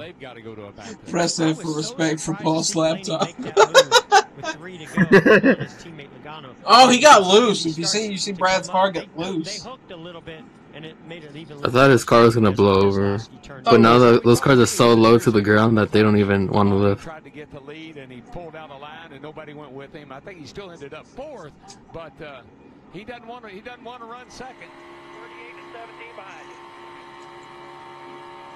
Outside with a run. Good reaction by Bubba there. Coming straight ahead, straight ahead. You're good, you're good. Damn. They got hella racy at the end of that thing. Time to go. Suarez has done some great maneuvering around some of these wrecks tonight. Bubba did a nice job right there too, guys. Up to third place, and a great move by him. And that awesome view from our visor cam. Heavy damage there. I can't imagine that they'll be able to fix that. Nope, a lot of damage. That's a water damage. Radio. After there, spotter. I'll have to go look at it. There was a big enough lane for Big Murray to get there, and he went. I can see that. Just one of them deals. Sorry, guys. You know, that communication is key, but you also have to understand a lot's happening in a short amount of time. Damn, did you hear Paul Wolf come across the radio? What happened there, spotter? Damn, calm down. That's one of the best, Joey Meyer. I think one of the best spotters up there. He said he couldn't tell really what was going on. I can't really blame Paul Wolf for being angry about that. No, we're going to NASCAR Bubba overtime. Wallace in the 43. Yep. And what he did to miss this. Pretty amazing, really. He swings low. Yep. There he goes, right by him. Saw that starting to materialize in front of him. And as soon as he saw the back of the two come up and start to get turned, he just went left to avoid them. Great that he has a car that's driving as good as it is, not just with those tires. I think they have a very good handling racing. I agree, Jeff. That thing has been right there all night. And we will go to overtime. I see Larry Mack's calculator burning up because Larry's been a long time since some of these cars came and got fuel. Well, when you look at Joey Logano, Ryan Blaney, and Ryan Newman, yeah, they have not been to pit road since lap 11, Mike. They did not want to see this overtime. But let me say this. Since they pitted, we're going to be close to 15 caution laps, and that buys you a lot of fuel, so I think they're okay for at least this one overtime. Well, we know one thing, the 43 is because he came in, got little fuel and tires, so if fuel became an issue... Kind of similar to Talladega a couple years ago when Stenhouse tried to make it 4 wide, and J.J. Yeley was told he was clear and a wreck happened. All right, so we're going to go back racing with 2 to go. And as long as the leader gets back to the white flag. All right, so here's a question. If you're the leader, where do you want to start? Do you want to start on the inside or outside? If you're Blaney, you want to start in front of Bubba. I agree with that. The leader takes the white flag under green. Yep. Yellow or checker. Because you know Logano ain't gonna just stick with you. Green next time by. Jamie McMurray. Well, I think Bubba's got the better pusher of a car than Ryan Newman. Because Newman's got that big parachute right there. Oh no, but I mean, if Blaney started on the high side, all he had to do is just jump down. How excited do you think these guys are watching this race and are getting ready to go do this in dual? Or vice versa. I gotta block out the chat because, like, I don't want this spoiled for me. Well, it was I already had to check but it let's off. review. Let's see, Bernie, our computer, I think is in the garage. But here are our picks. I'm out. I'm out. W's out. I'm out. Joy, still in it. Yeah. Larry Mack, you're looking pretty good there, Larry Mack. Wait a minute, I want excitement points. This race pays 10 points to win championship points. I want excitement points for Stenhouse tonight. Yeah, say 10 championship points on the line. Oh, so there is points still. That's why they're racing so hard. Yeah. See, like I said, that's why I don't exactly agree with this. Like, you should be racing hard in order to get additional spots in the 500. Like, if you qualified 12th, you should be able to, like, try and slot yourself, I don't know, 10th, 8th. I don't know how much you can actually move, but if you can move, you can move. Fords for Reagan and Stenhouse, and then a whole fleet of Chevys behind him. I think it's game on here, guys. I know he said I'll stop. You don't have to stop, man. Let the 22 down this time. Because you said you're gonna mute the chat. Wrong chat. No, not that chat. Sorry. Oh, my stream froze. Did anybody else's stream go dead? Nope. I agree. Face cards on there. I kind of like that. I mean, you know, they're teammates, but man, Blaney wants to win this thing. Green flag. Here we go. Verde, verde, verde. All right, come on, Bubba. Give your buddy a shove. Get your butt. Get your guys up there. We're about to find out how good of friends they really Come on, Bubba. Oh, baby. Oh! Pushed up the hill a little bit right there. Almost got into the 22. All right, down the backstretch. Blaney to the outside. Teammate, teammate. Backstretch into turn 3. Wallace versus Logano for second. Blaney at least a car length out front. White flag coming to the line. White flag here. Cross the line. 2.5 miles to go. Side by side, 22:43. Oh, it looks like we're gonna almost 3 wide for the, in the other line. Oh, there goes Logano. He's dropping back. Go, Bubba, go, Blaney. To the outside. Pinch, and Stenhouse driving like a madman of insanity. Into the final corner. Coming to the line. Blaney wins it. Bubba! Oh, Good. 1-2 Damn. A real lesson right there for Bubba to know that he's got to block that move before it ever gets there. Look how fast look how fast 17 was. He flew by. He did an awesome job. Got up to 4th. And so did this guy, Ryan Blaney. And what about Stenhouse? He worked there all night long and came in 4th. Alright, the Duels just showed this package is awesome. Gatlin Ryan Danny, Blaney, you don't your have to points talk. leader. We were talking about the, we're watching a stream, so we had to mute that chat. So Blaney, your points leader. So we wouldn't get spoiled. I appreciate you guys in the chat He talking. didn't want to run second in the Clash last week, and he didn't want to run second tonight. He wanted to win.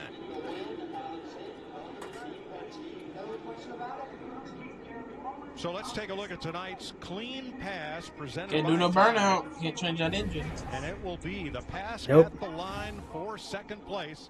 Here comes Logano on the outside of Bubba Wallace. Oh, yeah. Logano had a whole head of steam, like 197 versus 191.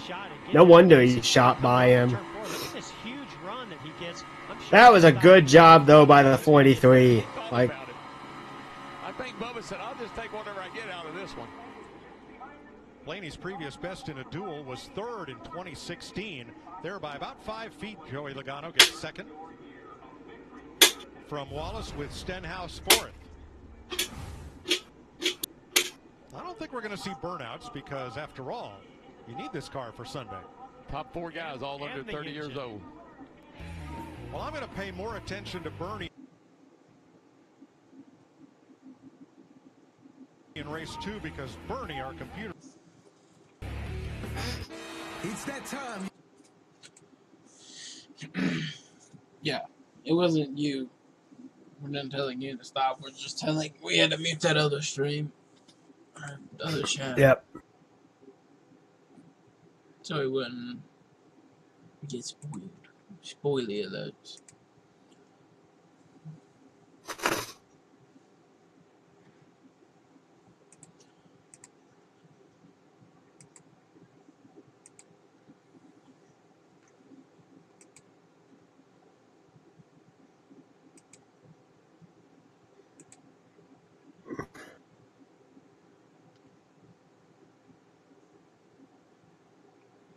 Oh yeah, currently right now, Ryan Blaney is your points leader.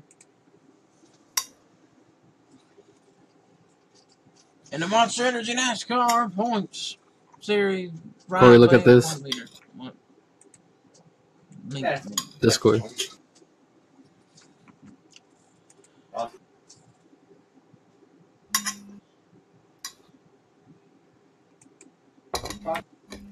I was talking about Auburn?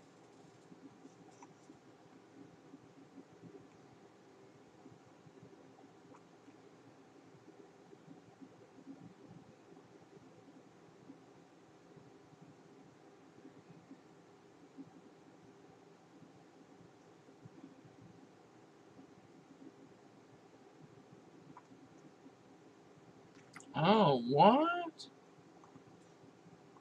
Ooh. Nice.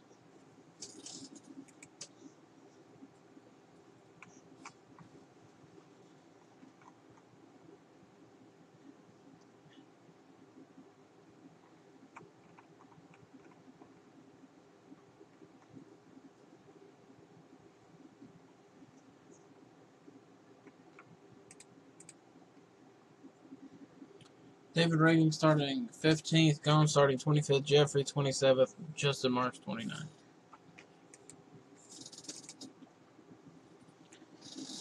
Yeah, Jimmy, I think, is 39th. Jimmy Johnson, I start 39th in the Daytona 500. Didn't he win Atlanta last year? For number 2 in this race, Joey Logano in his Penske Ford, just getting ahead of Bubba Wallace in the Richard Petty Chevrolet. Nothing feels better, Chris, than just conversing with your peers right after the race. They battled out tight. Watch how close this finish was between these two.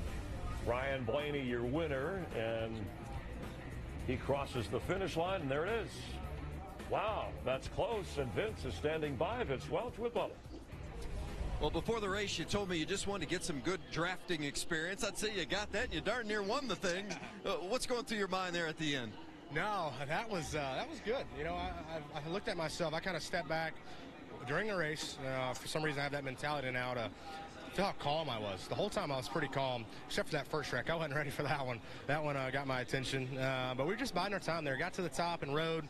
And I know I said in previous interviews that I didn't want to do that, but that's the nature of the beast right now. So, but no, a good day for our click and close team. Our Chevy Camaro 01 was pretty stout all night long, I believe. I'm still learning all the ropes and everything, and I think the biggest challenge for me there at the end was obviously push Blaney out. You're welcome, bud. But then keep the 41 behind me, so he was pretty aggressive. Yeah, you're welcome, I'm bud. trying to learn as much as I can, so I feel like I did okay there, and a little late moving up in front of the 22, but it's okay. 7th is a lot better than 25th, so proud of my guys, proud of the effort. You know, it goes all the way back to the shop for these cars, and you know, that just shows how pumped up we are for the season. Okay, indeed. 3rd place for Bubba Wallace. Matt? Logano and Wallace certainly had the fun meter pegged. Did you learn how you have to adjust maybe when you make that run, that move at the end? Do you think it's actually Coca-Cola in there? You know, when Blaney went to pass me, it was the same move he did when he You sure? passed Brad in the clash. And it was pretty Because it's just a red can. move again, and, or a red bottle, that's it. I was in a good spot with Brad behind me on that back stretch, and I thought, man, we're Yeah, it's Coca-Cola. What do you think it is? Water?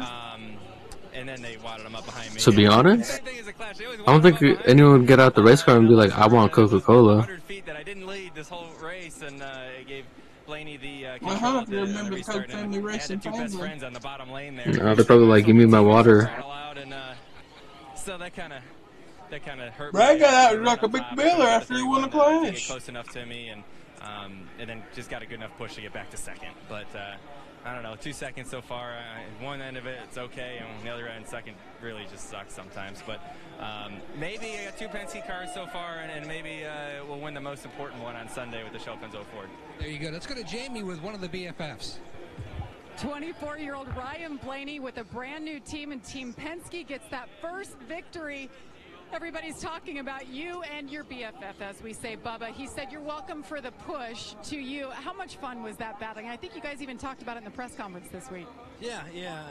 No, first of all, I got to thank everybody back here. And that was a little weird. There's no water being sprayed. It was very, kind of unenthusiastic. But, yeah, I saw he was 3rd, and I figured he'd give me a good push. And he did. He did a great job all race. I saw him. And, no, he did a great job. But I can't thank everybody for Dang, who's the blonde chick behind for it? giving me a really fast race car. I thought our cars in the clash and tonight have been really, really good. You can blink your eyes, man. There you go. She's staring into her soul. Yes, dude. And John Menard in victory lane. How much confidence does this give you, though? I mean, it's you and your crew chief. You're still together, but a new team looking forward to Sunday. Well, it's nice to get the year started off well. Dude, it's not the stop. You never know what can happen. Hey, Sunday, look but, at somebody. Oh, my God. I did make a good move and kind of lost that race. And Dude, she is staring into my heart. I learned a little bit, and I thought about that forever. And now she's looking at Blaney's neck. Mistakes, but it's so nice, bring the 12 car back and getting it to victory lane. Hopefully we can make it, another one here on Sunday. That'd be the one that counts. I would say Ryan Blaney in this 12 car is one to watch on Sunday, Chris. Yeah, Jamie, and he was second in last year's Daytona 500, and he started last, worked his way all the way up. Remember, we had 4 different leaders in the last 4 laps. So that was last year. You heard him talk already, thinking about Sunday on Fox, the great Eric American race. Where did Eric finish behind Jimmy? Well, I think, like he said, he learned from his mistakes. Oh yeah, because I guess Eric he didn't made drop on back. Thursday, or excuse me, last week in the Clash. So he moved his move up sooner. He with 2 to go, he decided he would take a shot at the lead. I think a lot of the competitors, Chris, were frustrated. No one went until the last lap, giving them a chance to win. Check out this restart. He powers it down. He's got Bubba Wallace right behind him. Right now, he's got the world by the tail. And right now, Ford, it seems to be, and Jeff Gordon said on our pre-race show, yeah, I can see them kind of ganging up on people and controlling things. We thought we saw that. Logano thought he saw one thing, but Blaney made his move when he had to. Will we see something like that on Sunday? Yeah, I think we learned so much from the Clash. Just waiting around to the last lap, you can't win that way. So Blaney moved his move up a lap to try to give himself a better chance to win. Got the group all mixed up, and he was able to power away. So great lesson from the Clash. He applied it tonight. How will it look on Sunday for the Daytona 500? And had to work overtime. We went to overtime in the first. We have another dual race coming up. By the way, Blaney to start the week, 20-1 odds for the Daytona 500. That could change. We'll have more from Daytona in a moment. Look at what I tweeted.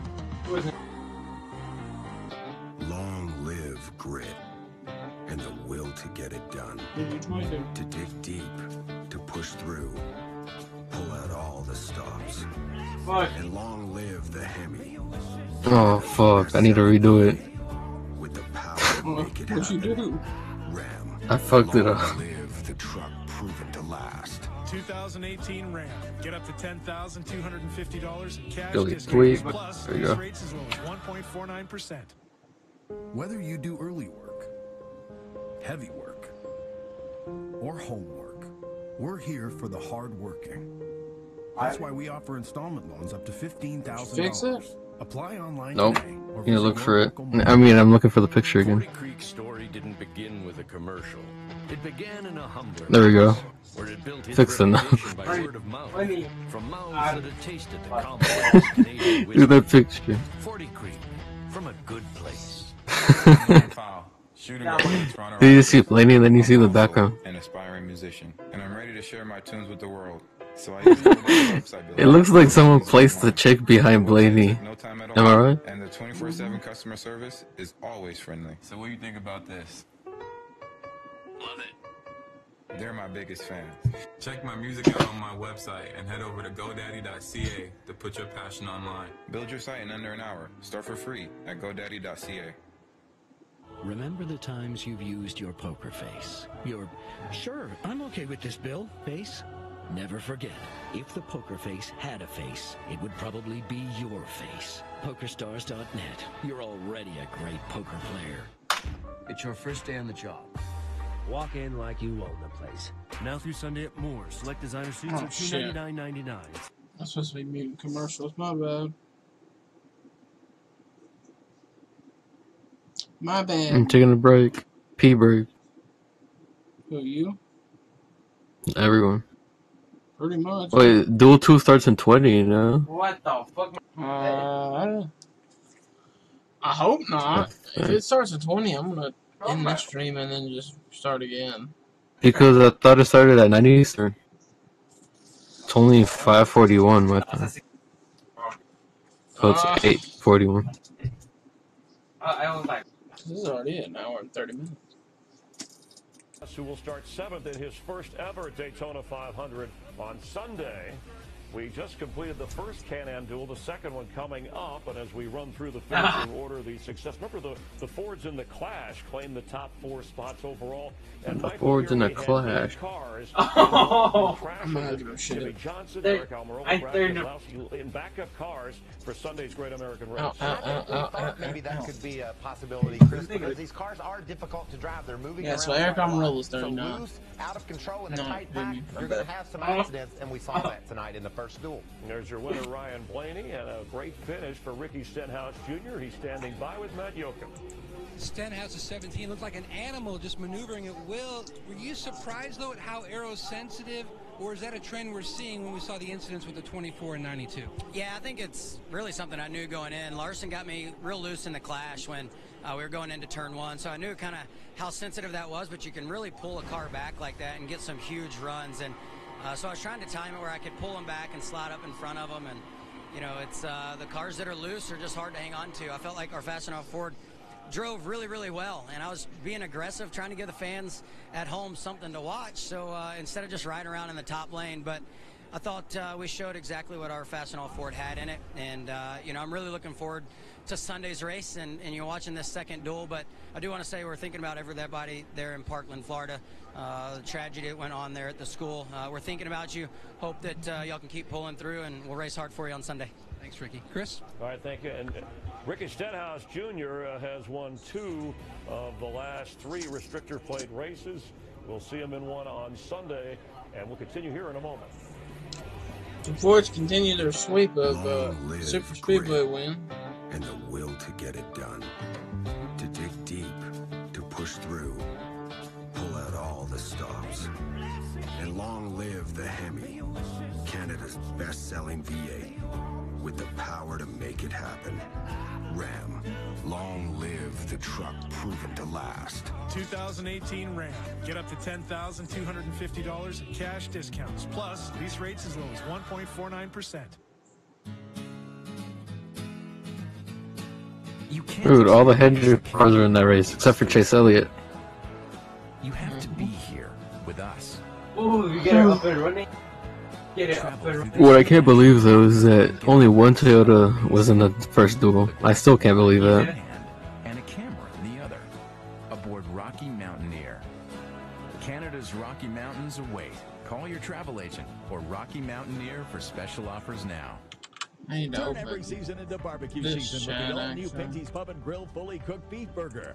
Because I'm also streaming on Twitch. Flavor and guarantees a thick, juicy burger every time. It's never been easier. Pinty's, official partner of NASCAR in Canada.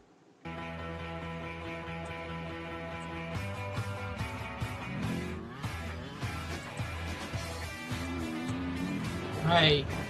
Polo Red, the men's fragrance by Ralph Lauren, and now introducing Polo Red Extreme. What? 40 Creek story I'm didn't streaming begin this with on a Twitch commercial. too. It began in a You guys are viewers. built its On reputation by word of mouth. Mhm. From mouths that had tasted the complex Canadian whiskey. I guess you can. From a good All right, the circle's got. Remember the times you've used your poker face? Your Follow us on Twitter for updates. face? Never forget. If the poker face had a face, it would probably be your face. Yeah, I mean, if this gets a lot of likes and shit, I would gladly do it this way every week. The march begins on TSN. Catch the fever. Couldn't do like Xfinity and stuff because Because what? because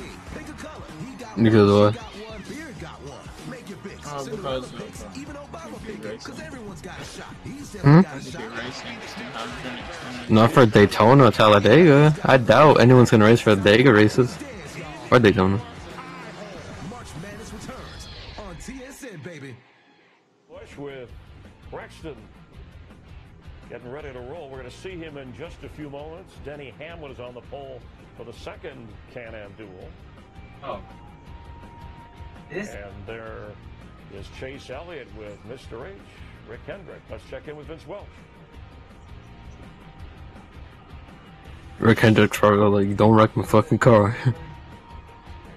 probably, man. Kevin Harvick getting ready to climb in.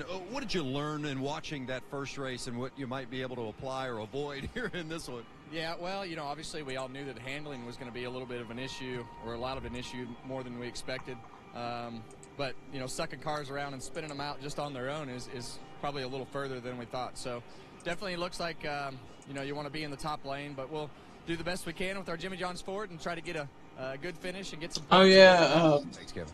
There's some other hero cards on that list now. The first three spots Oh, they updated it? starting in this Jimmy Can-Am duel Johns to and wrap up something the night. else. There was a lot of concern and confusion about what we might see in that first race, Chris, and I think we saw more action than we thought we would. Those drivers now, Next Denny tier. Hamlin, Harvick, they're versed. They understand the challenges with the cars. I think it'll be a calmer race. At least I hope so anyway. Yeah, we saw Chase Elliott with Rick Hendrick. Of course, Alex Bowman is on the pole for the Daytona 500. We saw his plan right away in the first duel was to slide back, stay out of trouble as a number of other drivers caught up in trouble. Kyle Busch ready to roll, so let's take you back down. Oh, Hunt Brothers are doing that. Here to deliver the most famous words in motorsports, please welcome Race starting. Marshall, Senior Vice President of Global Brands and Communication for Can-Am, and Marie LaBerge.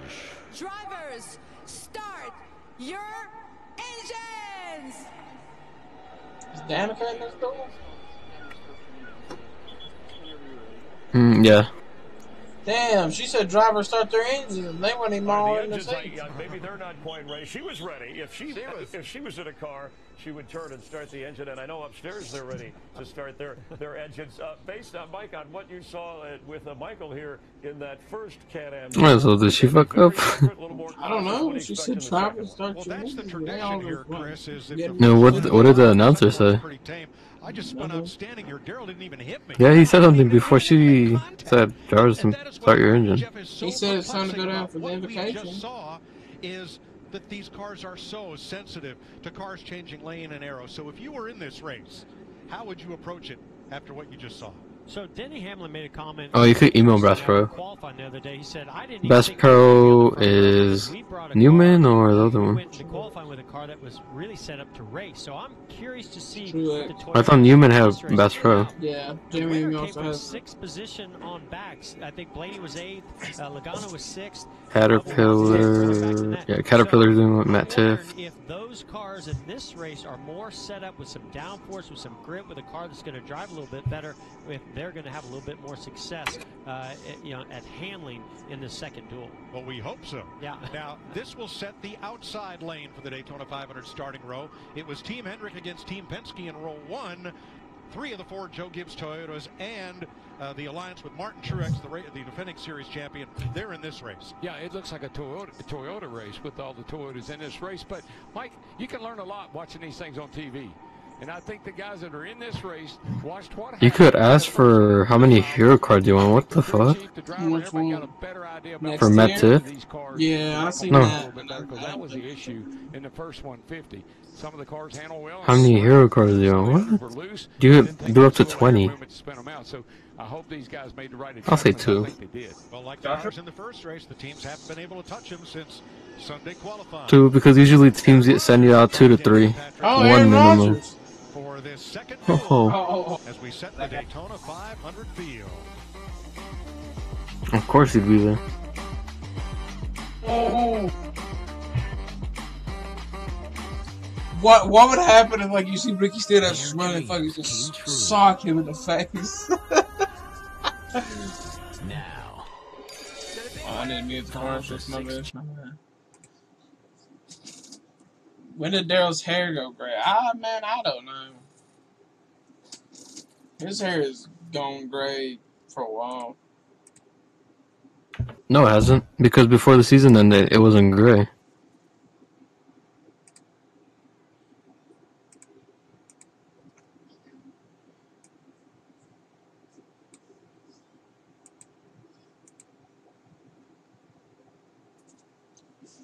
Are you ready for football?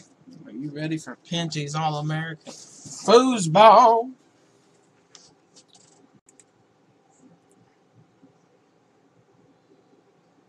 We've dropped 100. I've dropped 170 frames just sitting here doing this. How do you drop frames with the fucking picture? I don't know.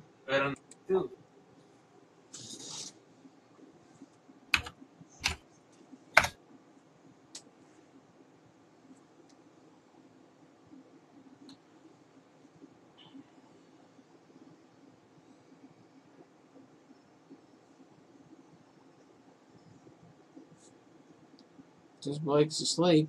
Let her rip tater chips.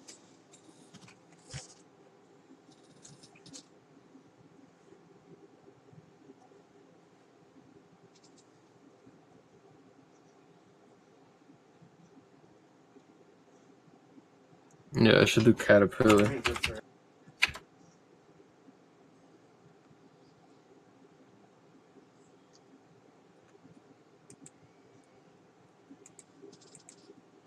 Proceed to party. Oh, we're at hook up. I didn't want to open that actually, maybe.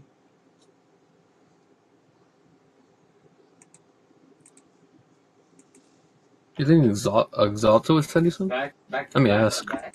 You might as well ask. I mean, what's the worst I could say? No? Yeah. I think that's how I got the Gordon ones one year. Oh, you can't even message them. Facebook? Yeah, that doesn't even work. Exalta Racing doesn't work. I'll try their Twitter. Dude, we gotta hit off the first. We gotta hit. Slide them DMs. Oh, we're back. Here's the battle to race in. All or nothing right now. Green flag. The Can-Am duels are so much fun. Oh wow. They want to. It's going to be the car. Casey Kane's also. You can do that.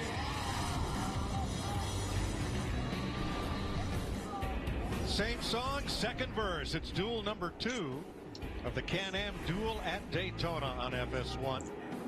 Denny Hamlin was the second fastest qualifier on Sunday. He gets the pole, shares the front row with teammate Kyle Busch in Joe Gibbs Toyotas. Eric Jones is new to the Joe Gibbs team, his Toyota, and Kevin Harvick's Ford in row 2. Chase Elliott is the first Chevrolet in this group, and Paul Menard, new to the Wood Brothers team in a Ford. Austin Dillon Chevrolet and Clint Boyer's Ford in row 4. Casey Kane with a new team this year, still in a Chevrolet, and Trevor Baines Roush Ford. Kyle Larson for Chip Ganassi and Michael McDowell, new to the 34 this year. Series champ Martin Truex, and in her final NASCAR race, Danica Patrick today and Sunday's 500 will cap her NASCAR career. AJ Allmendinger and Matt DiBenedetto in the 8th row. Canadian DJ Kennington and Georgian Mark Thompson in row 9. Corey LaJoie and Ray Galding round out the starting lineup. Say we dial up the number 9 of Chase Elliott. Hey Chase, this is Jeff up in the FS1 booth. You got me? I don't know why, but I just thought of making a NASCAR theme. They were all lined up steakhouse in and bar that and first call duel. it Now Speedway you're kind of Steaks. the lone Hendrick car. After watching that first duel, what are you going to have to do? What do you expect? They actually used to be a NASCAR cafe. Really? Where do you buy?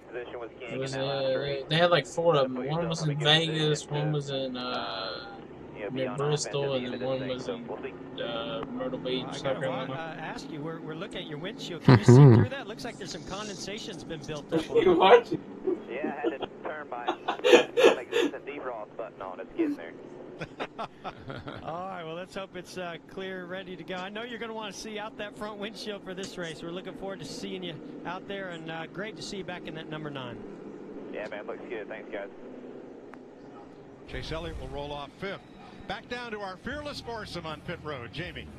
Well, Austin Dillon was pleasantly surprised by the performance of his car in the Clash. He finished 5th on Sunday, but he told me a little while ago that he feels like he could do a better job. He needs to switch lanes, and he needs to be more aggressive. He went back and watched that video of that race earlier, and he said, watch out, our backup car is good, so I am going for it tonight. I want the win. Hey.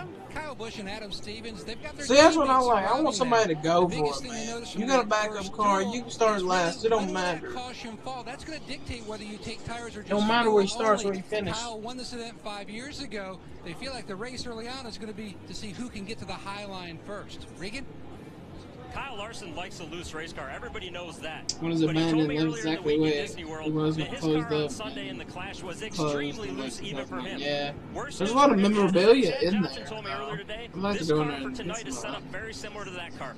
I think that one's in Pigeon Forge, Tennessee, and The Bristol. bad news is they can't do it until tomorrow because of the impound. For Kyle Larson to be elbows up all night long tonight. Vince?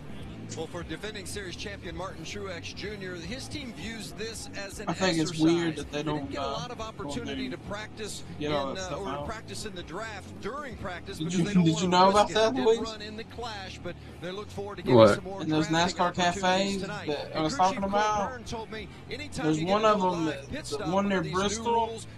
They just closed the doors and locked it, but never came back. So all the NASCAR stuff is still in there. So you just go in there and get it?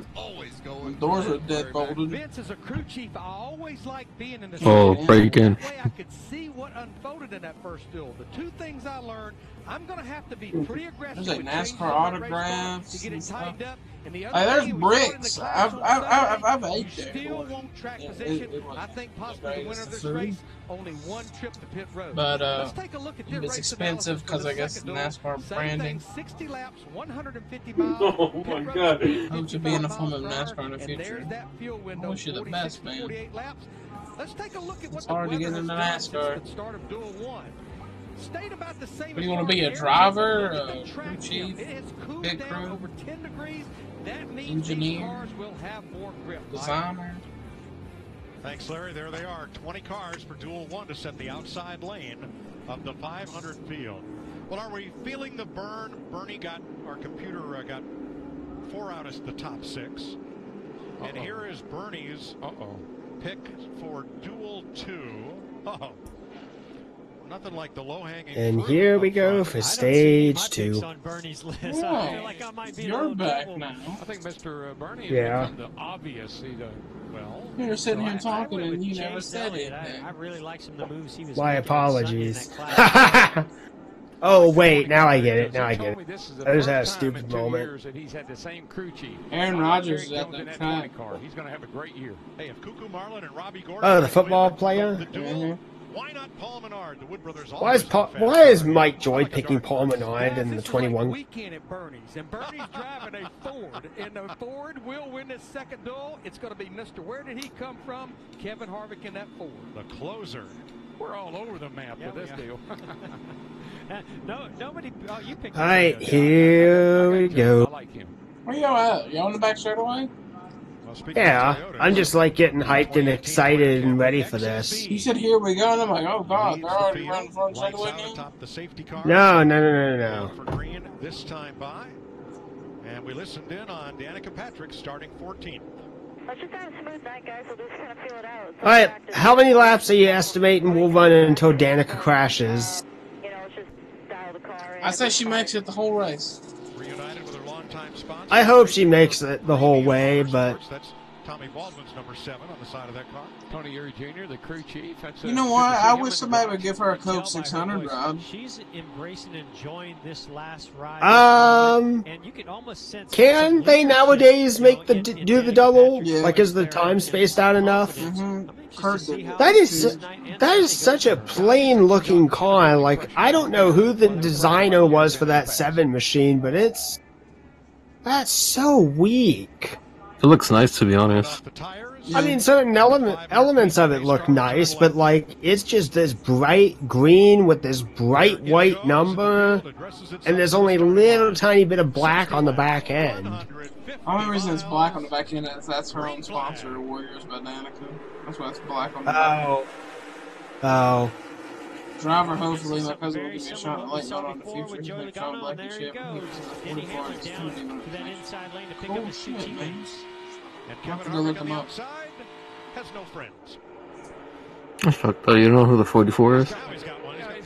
He got Menard back there. I heard of 4014. I've heard of John Blankenship before. Yeah. There's someone at least with the same last name. I'm pretty certain of it. I feel like I recognize the name more from like Orca or something. It's kind of fun to see that NASCAR out there with Chase Elliott driving. It brings back so many. The only reason I said I want to see Danica do the Coke 600 is she'd be the first female to ever do the double. Rick Hendrick in that crowd. Yeah. Probably the only female to do it. They also have Kyle Larson for Chevrolets. Elliott to the high side. But I don't think she wants to run short. Slams the door. Eric Jones. I kind of feel like if it weren't for the fact that it was such a physical exertion to do so, I think that would actually be like better. See, here's what I wish. I'm not a Danica fan, but I think this would be kind of appropriate. Have her run, let's say 3 races in NASCAR. Run the 500 in Daytona, run the 600 in Charlotte in May, and then run the Brickyard 400 in July, August, whenever it falls this year. And then for IndyCar, you pretty much run the 500. I don't see any other big podium races where it would actually be worth it. Damn, what if Danica got up here and won this duel? She'd be tied with points lead. Blaney. Joey Logano with 56. So Denny Hamlin has his nose in the wind, Michael. I gotta say, I've grown used to, and I've grown to like the Nines paint scheme. Yeah, it looks good on the track. He's sitting on the stage that night, isn't he? Yeah. Hell, even Jimmy's car doesn't look that bad by comparison. I don't know. I guess some things look better on a stage and look like crap on the track. And then sometimes when they're on the track, they just look good. I'm so wigged out and confused by the 20 being Eric Jones and not Matt Kenseth. Because it's just the same paint scheme pretty much. Yeah, I just don't think that car is very happy. At least not on the start here. And when we see these cars get single file like this, There's Allmendinger. There's Austin Dillon. Austin Dillon said he's got a better backup car than this car, so he's going to go for so difficult for the 4th place, 5th place, 6th place car. They all would have to work together to team up against those 3. That's going to be tough to do because there aren't a lot of teammates out there. So let's say that you wreck your car, right? I wonder how many pieces are actually salvageable that you can put in your backup. Like, let's say that there was something good about the primary that was salvaged. What could you rip from it? Probably nothing. Fair enough. The engine. I would expect a lot more give and take in this. Well, yeah, the engine. Unless you bust the radiator and everything. Hey, man, the 2 cars just tore his car. The 48 got his car torn up. Come on, man. Let's keep our car in one piece. You heard what Kevin Harvick said. He said, boy, it's been a long time since I've seen a car just spin out just because a car was trying to pass it. So that right there in itself is going to make these drivers be a little bit more aware of what's going on. And to Darrell's point, 5 teams that were in race 1 have already announced they'll have to go to a backup car for Sunday's final. I'm excited for Tuesday, man. That's huge. I mean, I know I'm excited for the Talladega event to run in. But it just puts a lot of pressure on the teams to get another car ready. Oh, you're having off week Tuesday? Truex peek out there, tried to Huh? get the inside No. line like we saw Stenhouse doing so often in that first. I'll talk about it later. Here he goes again. He's going to side draft off the 3rd. Oh, are we racing Talladega? That's something that the drivers all said, Mike, that you can really get. Yeah, we're running it in Racing Cup 98, yeah. But again, That's the next race on the schedule. Unless there's a group of cars either in front of him or behind him. As he, Oh, wow, Jesus do you Christ. see how aggressive Truex was getting back up in the line? The car almost stepped out from underneath him. A move from 5th place, Harvick. Yeah, 4th place actually of Chase Elliott. Going back to 5th as Harvick made a move but didn't quite complete it. No, he couldn't pull up in front of Chase. There just wasn't quite enough room for the 4 to get in front of the 9 right there. A little too close. Yeah, but fortunately has his teammate Clint Boyer to pick up Harvick. Down to the inside again. Yeah, Harvick likes that low line. He thinks he can make this move and make it stick. And he's got a bit of a buffer there by having his teammate Boyer behind him. Yeah, he knows Boyer will give him a break and let him in. So that's a little insurance policy there, which is nice.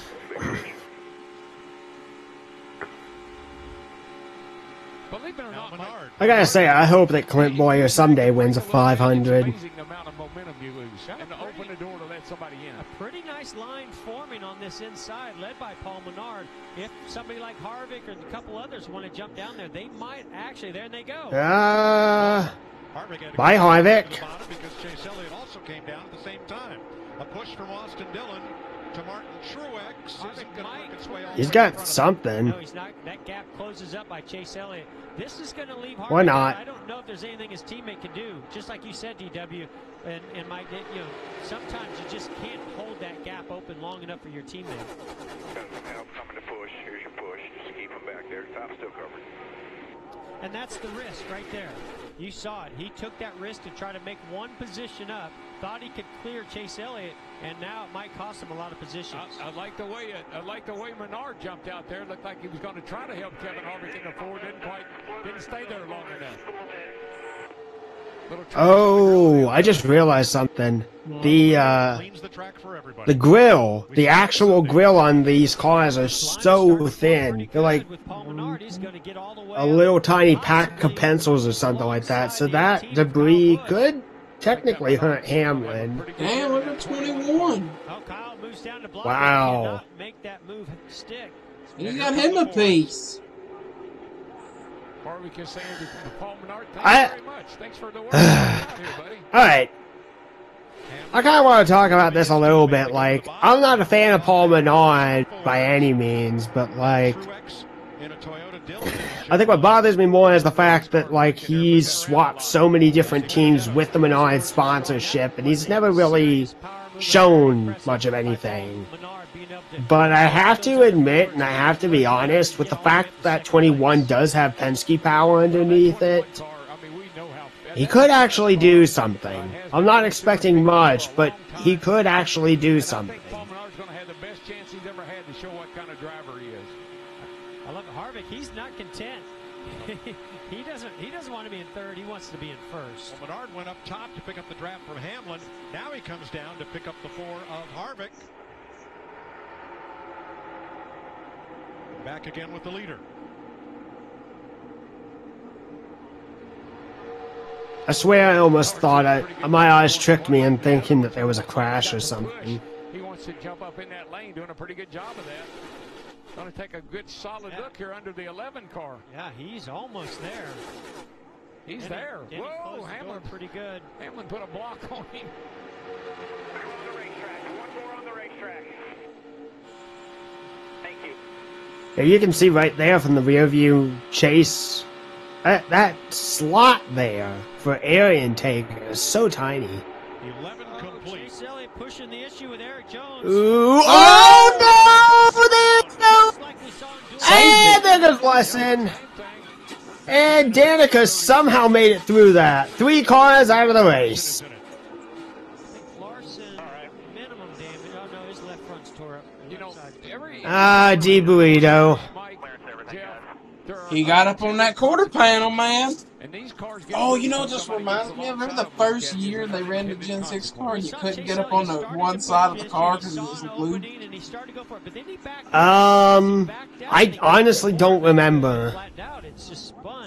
Alright, let's see here. So here you can see Chase Elliott side drafted on the He second. puts all that air right on the quarter panel. Did he lightly tapped him, but like then, but that was before the spin and he just lost the air. Ah, dang it, Larson. I'm so, that makes me sad. I don't think that Jones ever hit anything. You can see Jones gets a little contact loose right there. You saw that right front tire spoke a little bit. He might have flattened his tire, actually. And a tough break for the 32 Di Benedetto. Go Fast Racing, one of the sport's smaller teams, caught up in that one. Danica did a great job making it through.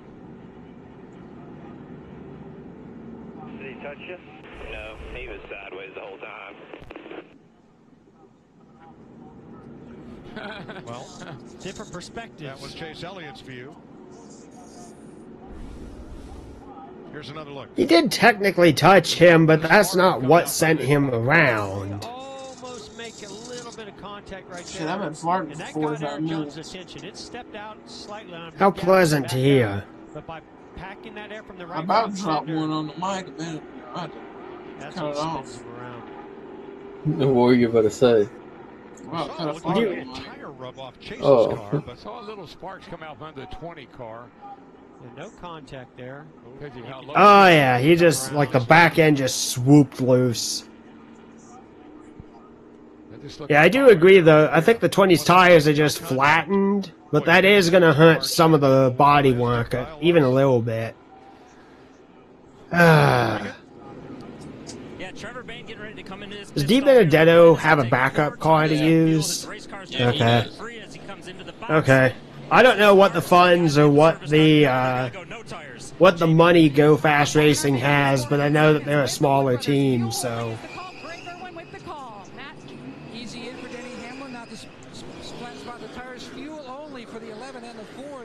Kevin Harvick said his car was just too free on the bottom, especially with someone on the outside of him. Kevin Harvick out first.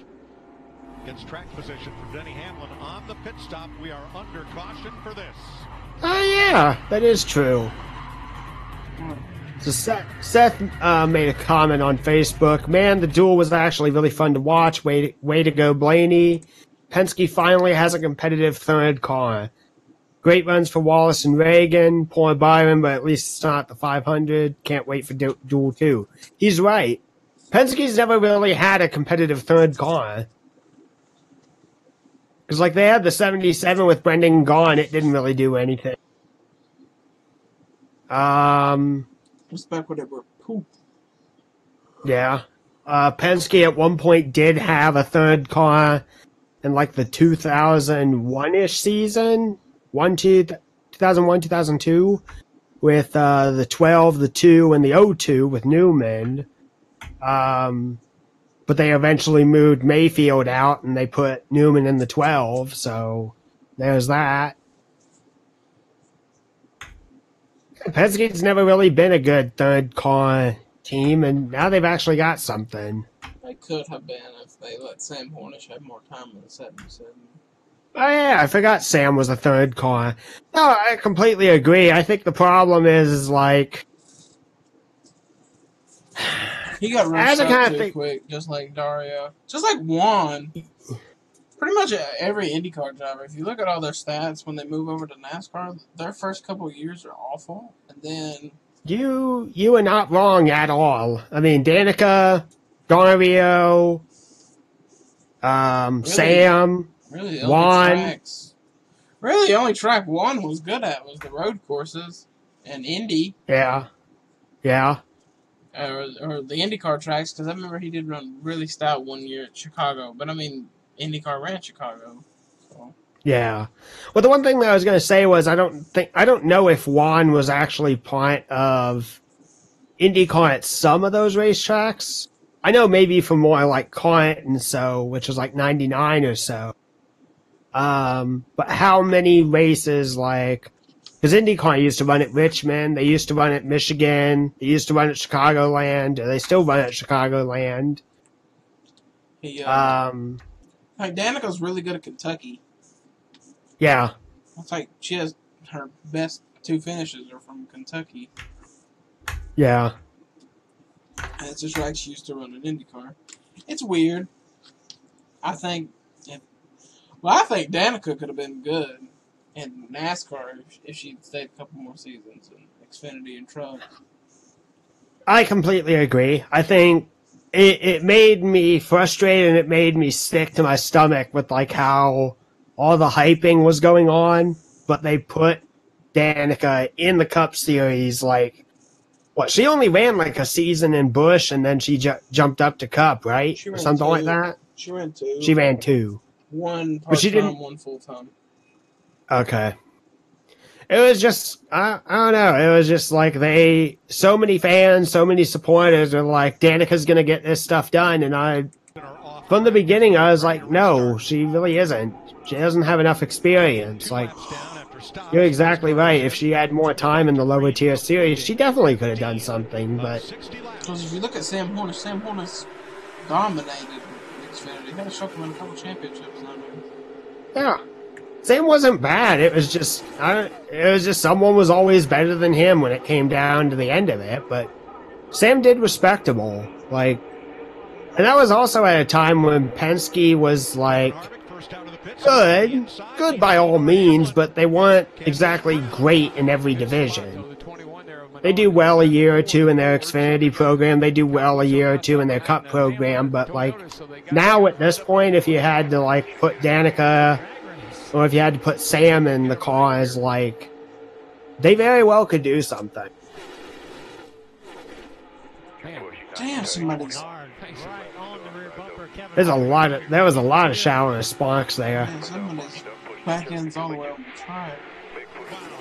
Well, at least we're getting side-by-side racing here. I didn't watch the entirety of the event, but man, this is way better than the first one.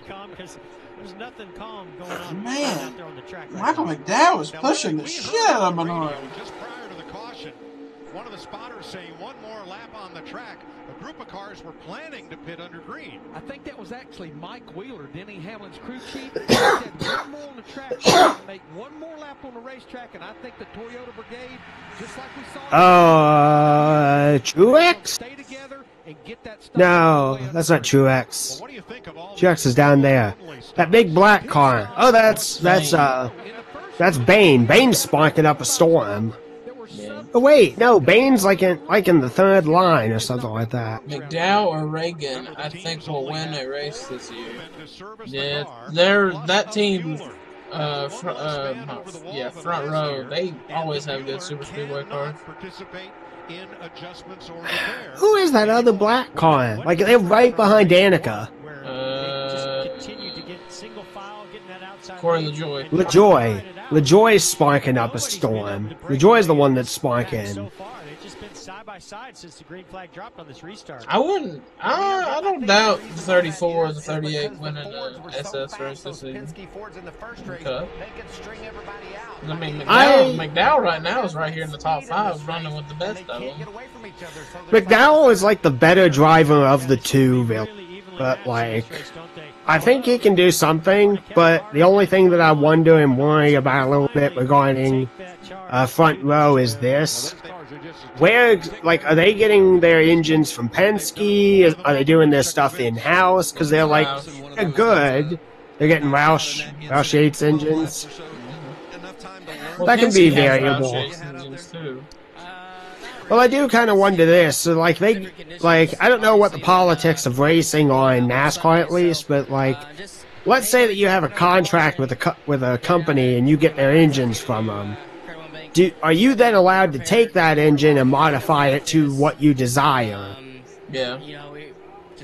So it could be possible that Penske like modifies their engine and they make it better, whereas Front Row could modify their engine. They'll be better than, you know, a one-car team or something like that, but they won't be as dominant as Penske. Yep.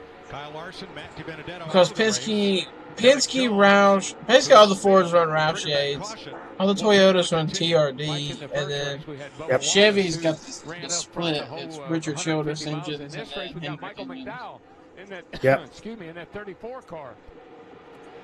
Derek Finley is Michael's crew chief. I know Derek from the past. They got a pretty good hot. Because, like, the reason why I asked that question is this.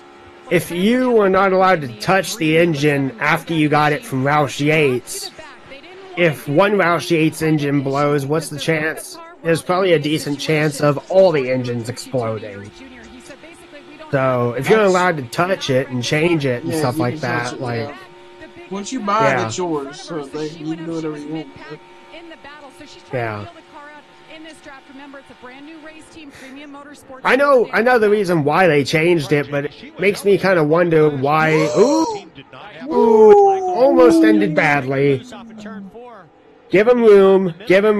Don't take a bunch of people out. There's going to be a risk of taking a bunch of people out. Dear God, that was close. Oh, they're not even out of the thicket of it yet. That's close. Reagan's a miracle worker and McDowell's a driver who's finally found it. Oh, wiggle. Woo! Now that time I thought that Austin Dillon was having a tough time holding wow. his car as he was... They did not screw up. I'm honestly impressed. Second place. Oh no, Truex, come on, dip your nose back. There you go, dip your nose back to the bottom. It's too risky. Don't try to make it 3 wide. Get to the front. Boys, we're going to have to up our game on these picks because Bernie's top 5 are all in the top 5. Wow. We'll see if that holds true when we come back. 22 laps complete. 22 laps complete here in the Auto Club 250. So what I was talking about earlier was, like, I know it's probably nowadays for cost-effective reasons and so, but, like, what exactly does Roush Yates what does Roush Yates do exactly in terms of the engine department? Like, do they assemble them? Do they just make the individual parts, like the metal alloys and such? They make the whole like engine.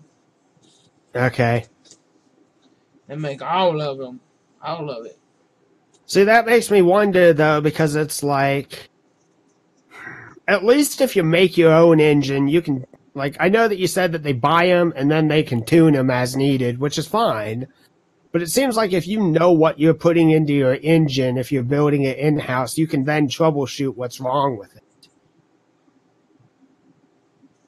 I know they will. They'll probably. Yeah, but, I mean, I think from looking at like things like if you buy an engine from any of the big teams, pretty much if like it blows up or something, I think you even see this in races. Like if a JT or not a JT team, I'm trying to think of who the Hendrick car is. Oh, the 42. So like remember when Larson blew up last year at Phoenix? Was it Phoenix? Vaguely. Did he blow up at Phoenix or where did he blow up? He blew up at Kansas. Okay, he blew up at Kansas. And it kicked him out of the chase. Yeah. Remember when they went down there, there were like 3 Hendrick motor employees down there looking at the motors. Because Chase was probably running the same engine that Larson was, because he was in the chase at the same time. So they were like, oh, let's go down here and see what's wrong with this engine. And then if something happens to Chase, we can, pinpoint, hey, it might be this. Yeah, exactly. So, I mean, they work together because, I mean, usually if somebody blows up, when they go and raise the hood, there's usually one of the big engine guys down there making sure none of the rest of them have the same issue. Because you don't want 25 Fords exploding a motor. And it's all the same reason. Yeah. No, I get that. It just, I don't know. It just seems like, to a certain extent, you're putting a lot more at risk by not putting... Like, you're saving money by buying them from a different company, but you're also risking a certain sense of, wow, that was close. You're also risking a sense of something along the lines of, like, you're putting your trust in that there is not a faulty part in here, and there very well could be. And you don't know that because you're not building the engine yourself. You're just buying them. Started to turn the cars. We got a lead change here. Chase Elliott. Well, Chase Elliott's in the lead. We've seen him choke away things before, so. They've all been swapping the lead since we've gone to braking. Now coming back, Chase Elliott takes the lead. And here we go. Single file line of Palooza. You decide, as Chase Elliott does, he kind of ran the middle of the racetrack right there, but he goes to the high. I'm surprised that Casey Kane's doing as well as he is. It does give the second place runner an option to go down to the yellow line and complete a pass. Remember, he's got 4 fresh tires on his car. Now, I know it don't make a lot of difference, but it allowed him to do what he just did. But the reason he has those 4 tires is he had to serve a penalty on his first stop. Then over the wall too soon, he had to come back in, and because he was going to have to start tail end of the longest line, they came back in and got tires. Yeah, I agree, but that just gives him a whole lot more grip and a whole lot more nerve. There's a replay of that lead change. And here, the replay at least. It can make the pass. Down to the inside. Left handling kind of out to dry and then just filled the hole. That left rear quarter panel like we've been seeing that. Good job, Chase. The rear bumper of the 11 and was able to complete Good job indeed. And I talked to Chase and his crew chief Alan Gustafson before he got in the car, and they told me their plan the last 2 years was to focus on the pole. Well, they didn't race very well. They said they had to change their whole plan coming into here. So they gave up some speed for the pole, but they knew they would have a better car. He also learned some things in the draft and practice that they adjusted. They expected to be more stable tonight, and that's exactly the car that he has. Well, it's really interesting, Jamie, that you say that, because the other Hendrick cars were in the top 5, where Chase Elliott was 10th after qualifying, and that's what put him in the 5th position in this second duel. And I wondered, well, did they just not have what it took to win the pole or the front row, be on the front row? And it seems to be paying off. Chase Elliott got a race car. He got a Rick Hendrick sitting there, Jeff. You see him concentrating. Yep. Rick Hendrick, this Hendrick Motorsports over the winter and off season, they gone through some incredible changes with their driver lineup, the way they're operating back at the shop, and you know, I think it's going to pay off for them. I think it's really going to be a good move at Rick May getting his teams reorganized. I think they saw what was going on around them and the other teams that are having success, and they said, you know what, we've got to reinvent ourselves here a little bit. What we've been doing is not working as well. We've got this new Camaro coming. We've got some young drivers. Let's bring this in-house and start really focusing on how we can work together. 6 lead changes so far, 4 at this stage in the first race, and Martin Truex trying to make something happen on the bottom. I think the best thing for Martin Truex tonight is Barney Visser, his car owner, is here at the racetrack. Barney had a heart issue late last year, could not see his driver win the championship at Homestead or come to the banquet, but he is here today. I will say this, I don't think Furniture Row Racing is going to win the championship again, but I think they're going to have good races.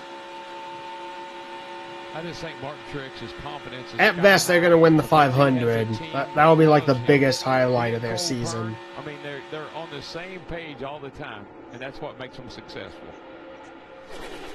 Chase Elliott leading in the number 9. The 9 has won this race 3 times. Casey Kane once, and Chase's dad, Bill, twice. Casey Kane. I didn't realize that Casey won in the 9 at Tony. We have the world's best on the world stage. It's showtime. Don't overthink it, just simplify.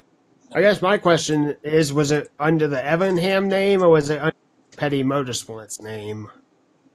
I'm going to say Evernham. What is? Casey Kane's win. Wasn't that the race car? I'm trying to remember, because I remember one Kurt Busch went below the yellow line and beat, I think he'd be Hamlin. Wait, Casey Kane's win? What year? Casey Kane won the duel. When? I don't know. They just said that there's been 3 drivers win the duel in the number 9, 2 by Bill and 1 by Casey Kane. Oh. 2 from Austin Bill and 1 from Danico's in 7. G up on the chip. I think that thing will fall like that, man. It kind of gets boring. That's going to be a little bit in the 500. There's going to be probably about 100 miles of that in the 500. I was going to say that probably is going to be the case, but I don't think you're going to see it as much as you have to on the track.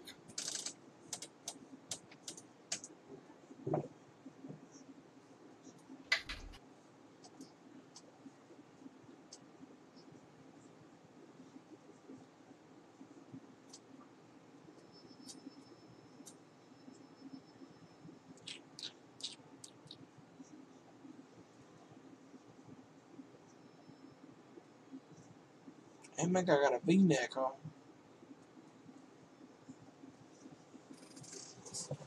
Oh, my back. It's popping. My back is becoming soda pop candy.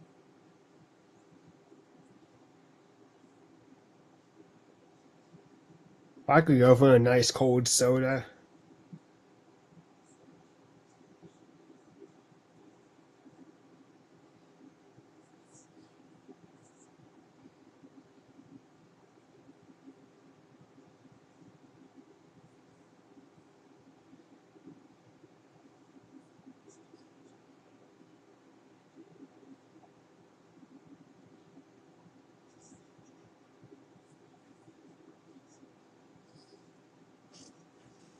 What would you do if Danica somehow made it through the big one and won the Daytona 500? I'd be really proud. I would probably poop my pants and like wow because The second generation she would have earned it. Elliott family. Yeah. Engine number 9. She's moving on. I mean, to be fair, like making it through the entire 500 miles, that's not easy to do. If there's a big wreck or something like that, you manage to drive through that insanity. Yeah. I mean, hell, Trevor Bayne won it because all the other big guys wrecked out, so. And would ring the bell and sound the whistle every time Bill went to victory lane. I believe that tradition still holds true for Chase, even though he did not grow up in Dawsonville. He's a son of Dawsonville, if you will.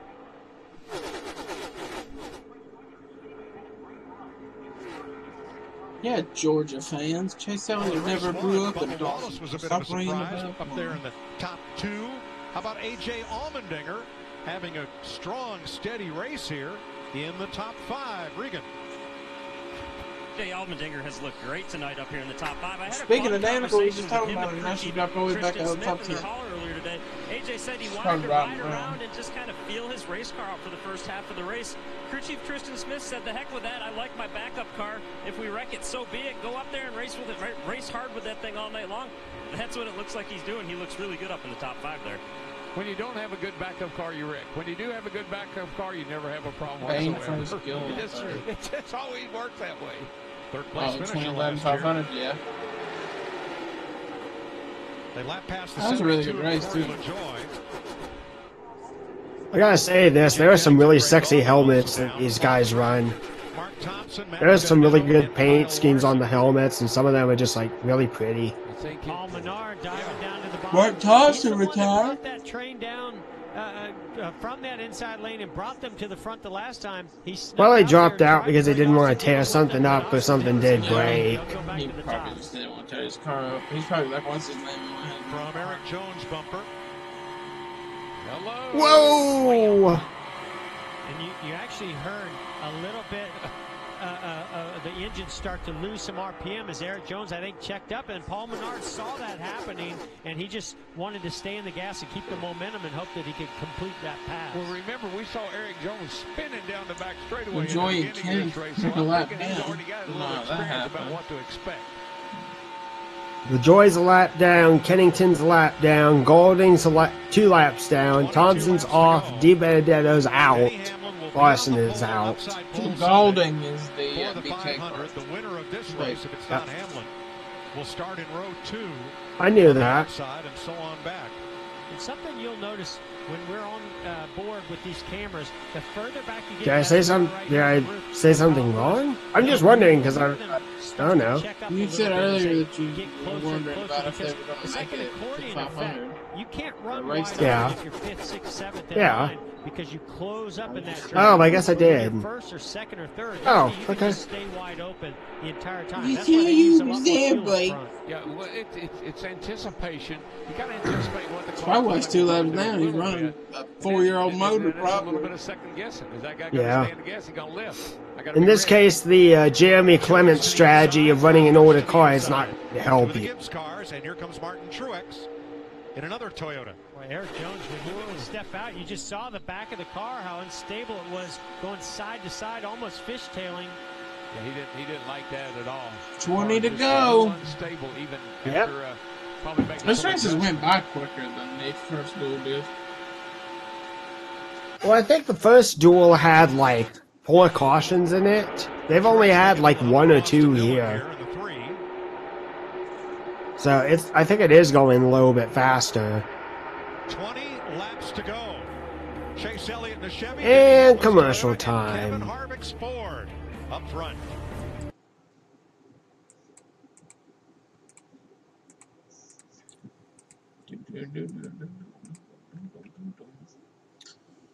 I'm gonna go on my phone and check Twitter. If you don't have Twitter, Dale Jr. has been live tweeting the whole duels from his perspective. He's talking about the Smoky Mountain barbecue tenders.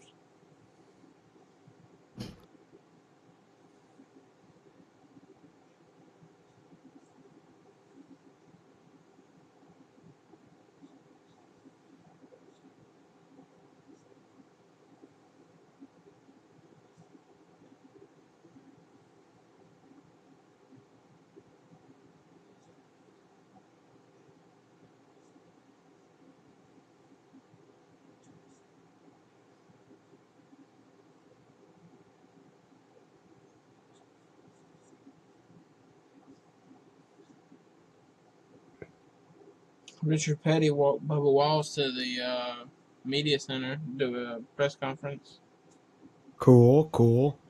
And Bubba was like, I've never seen him without his sunglasses on. Oh, with Richard? Mm-hmm. He's like, he had his sunglasses off.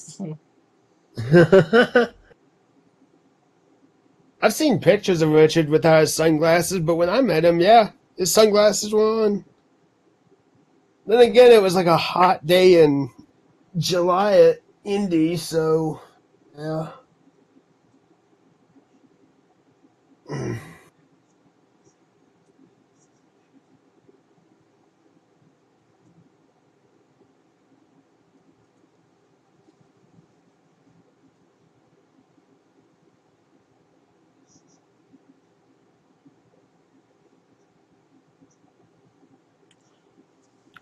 I think a lot of these guys lose the draft to make sure they don't wreck their cars because Marks, Earnhardt, Kennedy, Galden, Brendan, G. Thompson, all saving their equipment.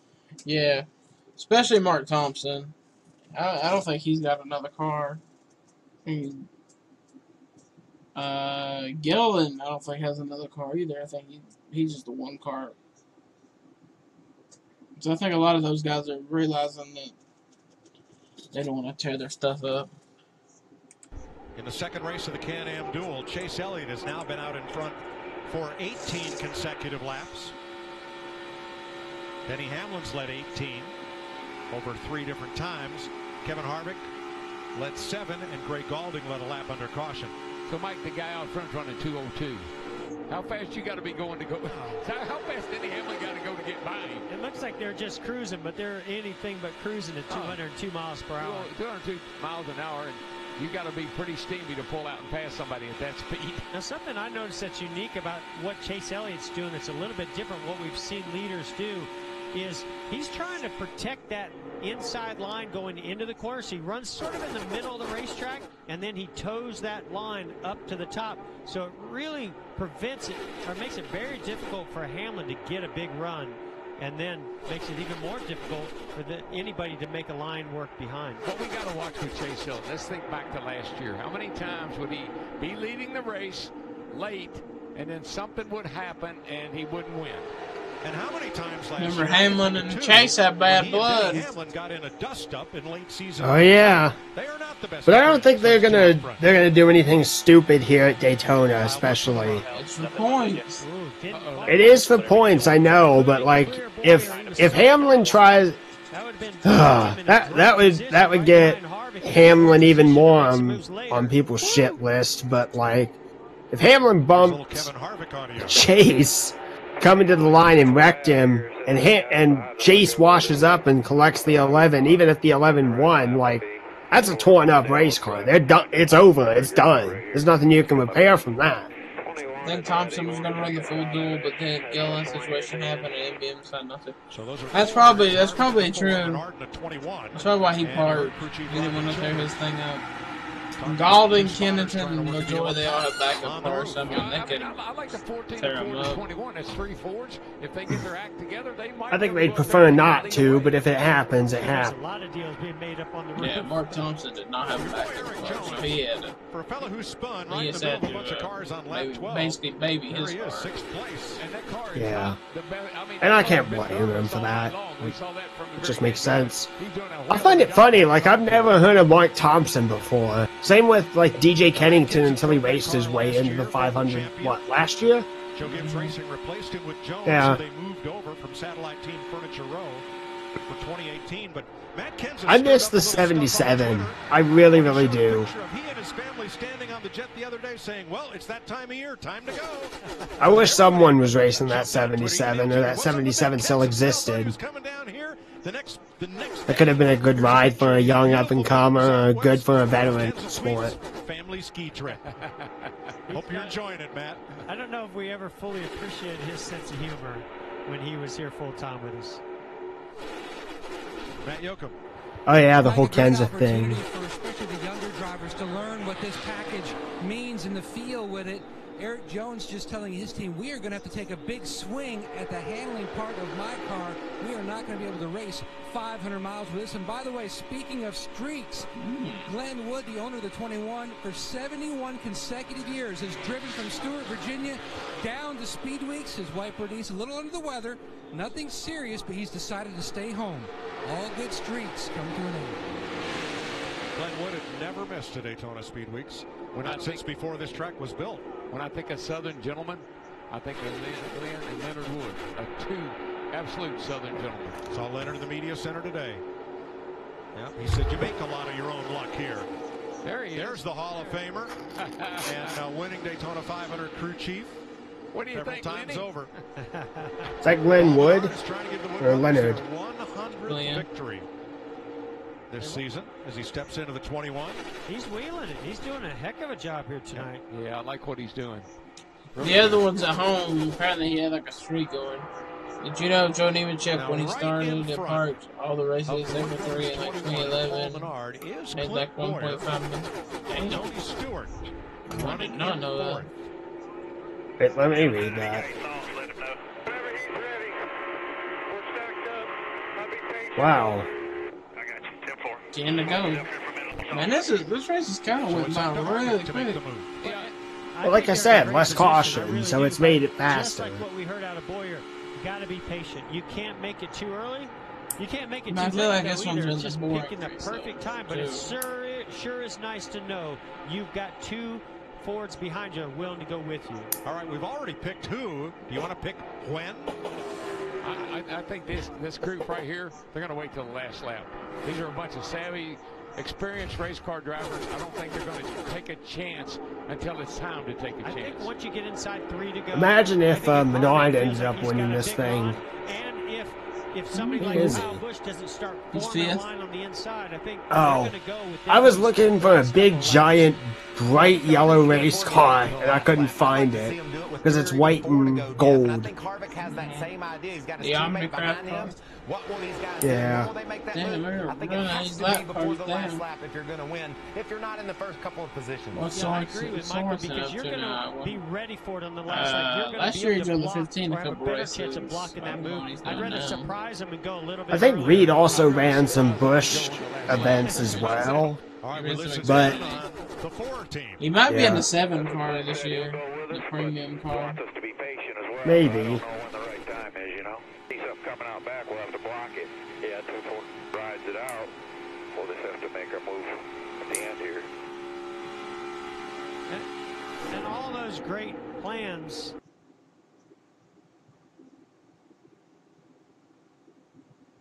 can get completely blown out of the water as soon as. But you heard about Eric Jones with that car. I wonder if the 20's capable of making that move or if it needs to come from somewhere else. I don't think he's capable of making a really big, bold move. I don't think he'll go with probably what happens in front of him. If they go low, maybe he stays in line and sees what Kyle Busch does behind. But you're not going to see him step out on his own. He just doesn't have the confidence. Let's see here. I think the difference Hendrick Motorsports, Joe Gibbs, Stuart Haas, Wood Brothers, Joe Gibbs, JTG Premium, Furniture Row. That's your top 10 by team. And what Denny does so well is he Starcom full-time this year. I think so. Kevin Harvick is going to make that move, and he's going to watch. The Starcom, the 95 one, is that the? When they make their move. Yeah, see, I think this I know Jeffrey's in it for the 500, and then I think Derek Cope's in it for the rest of the season. If you do it in 2 or 3 laps to go, the other guy's got a chance. I don't know why they would. Well, I don't know. It seems weird that they would put Derek Cope in there. Hamlin has nothing to gain here but a checkered flag and a check. Oh, I didn't know that. Well, it's his team that's whatever they're sponsored. That might be a tall task here in these closing laps. I'll tell you one thing, his eyes are wide open. He's got a big, huge view here. Harvick looks pretty relaxed. I don't think Denny Hamlin's the kind of driver that wants to just pull off. He wants to start building momentum, and he wants everybody to know in Daytona that he is the team driver car to beat. You're kind of caught in a trap. I mean, Hamlin is running second. And you can't just say, hey, I'm going to move down now and let everybody go. He's in a situation where he's got to try to win this thing. All right, now we've talked about everybody but Chase Elliott, the race leader.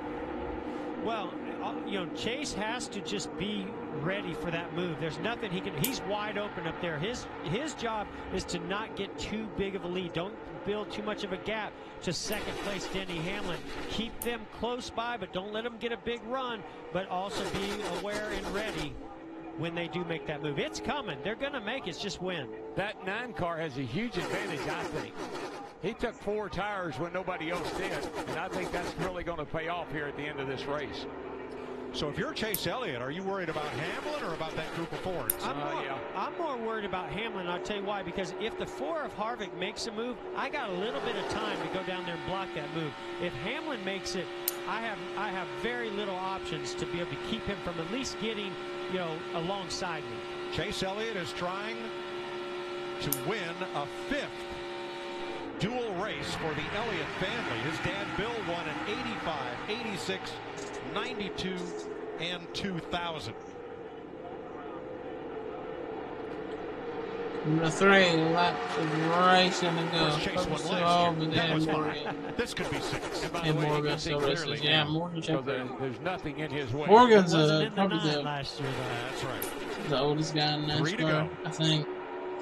You can see currently, at least, but yeah. Stacking up, the energy starts building. These cars start getting tighter and closer, and that energy. Look at Hamlin right now is backed up to the 4 car. He's going to get a bit of a run here.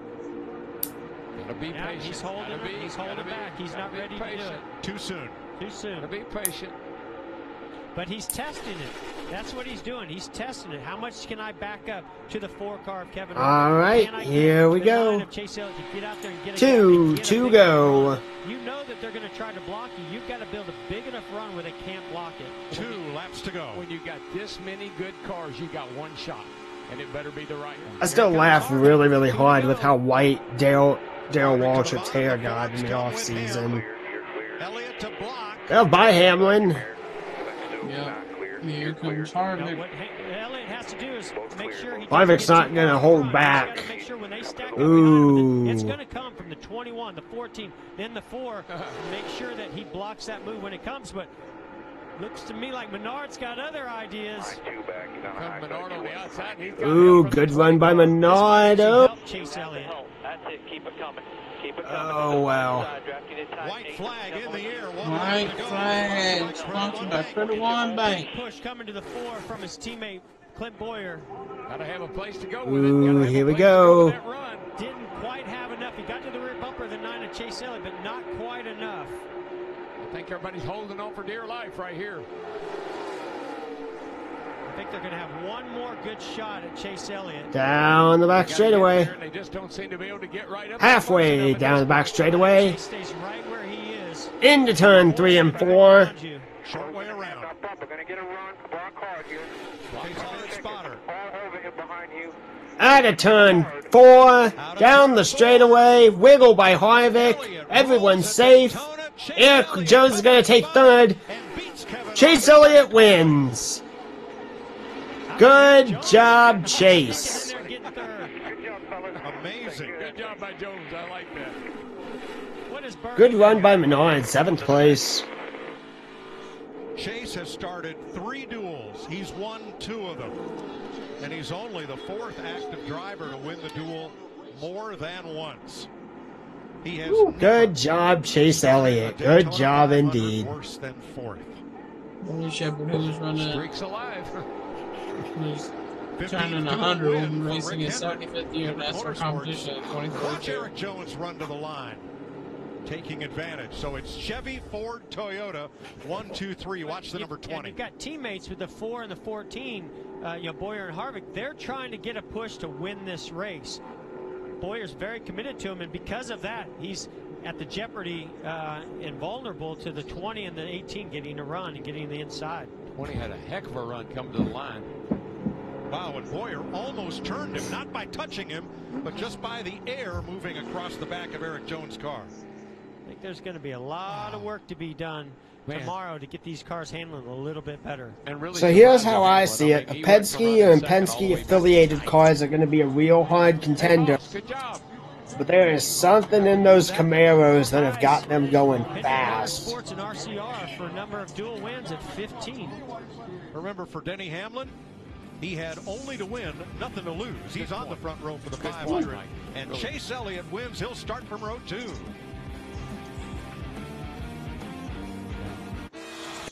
Alright, guys. I think that's going to be it for the dual stream. I think there's really not much. There's going to interview, I think, Chase and a couple other guys. At most, yeah. It was fun. If you like that we did this tonight, and you'd like to see it for the truck race tomorrow, leave a like, comment, subscribe, everything. Also, with that, open the description down there is She Said channel and Charlie Fibrosis' channel. What do you think is the most unlikely? Who do you think is most unlikely to win? And how would you react if they did? Most unlikely, probably the 66. And if he'd won the race, I would probably shit myself. I would say anyone besides like the front runners is kind of an unlikely winner. Like, if you're not affiliated with Penske or got Roush Yates engine, or you're not under Hendrick Motorsports and so, like, I guarantee you that those are underdogs to win, especially guys who have never won the 500 before. I mean, we saw something really, really close in that with Trevor Bayne back in 2011, I believe. Truck qualifying and race need to be streamed.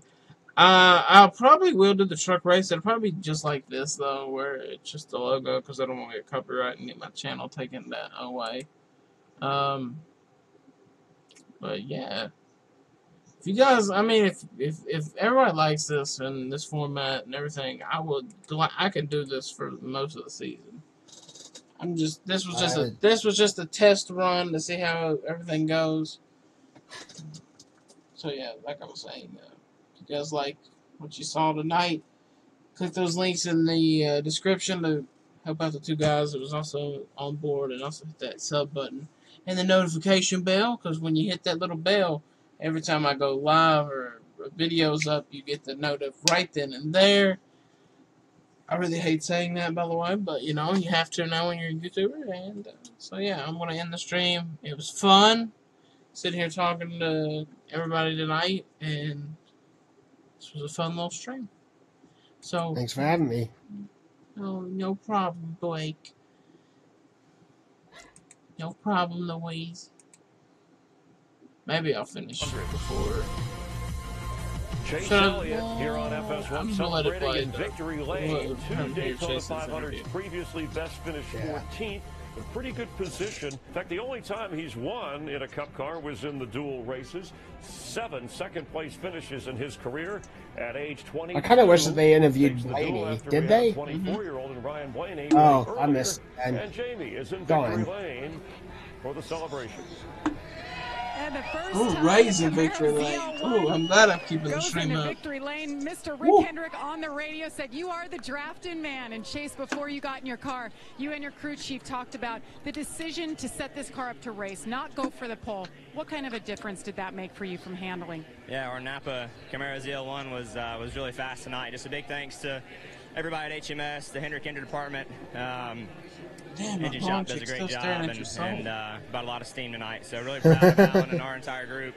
Louise, she's doing it again. Tutors, Kelly Blue Book, Mountain Dew, Sun Energy, Valvoline. Did you see the other blonde to the right-hand side of Chase? We got the big one to go yes, on Sunday. that's the one staring into everyone's quite a bit. You had a lot of time to think about things. I know. I said the one on the right, not the one on the left is just staring like she's gonna eat someone's soul. Yeah, the one on the right. I had much stuff. I didn't really know what to do. This new package is a little different, and the way these cars draft, I think, is compared to what we've seen in the past. So I'll talk about it later. Anybody has it figured out. I think that we're all trying to learn and see how what the best position is to be in, and when when you want to be there. So we'll go to work on Sunday and try to go get him then. All right, Chase Elliott looking for his first Cup victory on Sunday. Matt? Kevin Harvick brings his Ford home in the second position. When you go back and dissect the final 2 or 3 laps, what could you do better looking ahead to the 500? Well, I knew it was going to take 2 moves there. I knew Harvick does not look happy. Have a chance to win the race, and we were able to.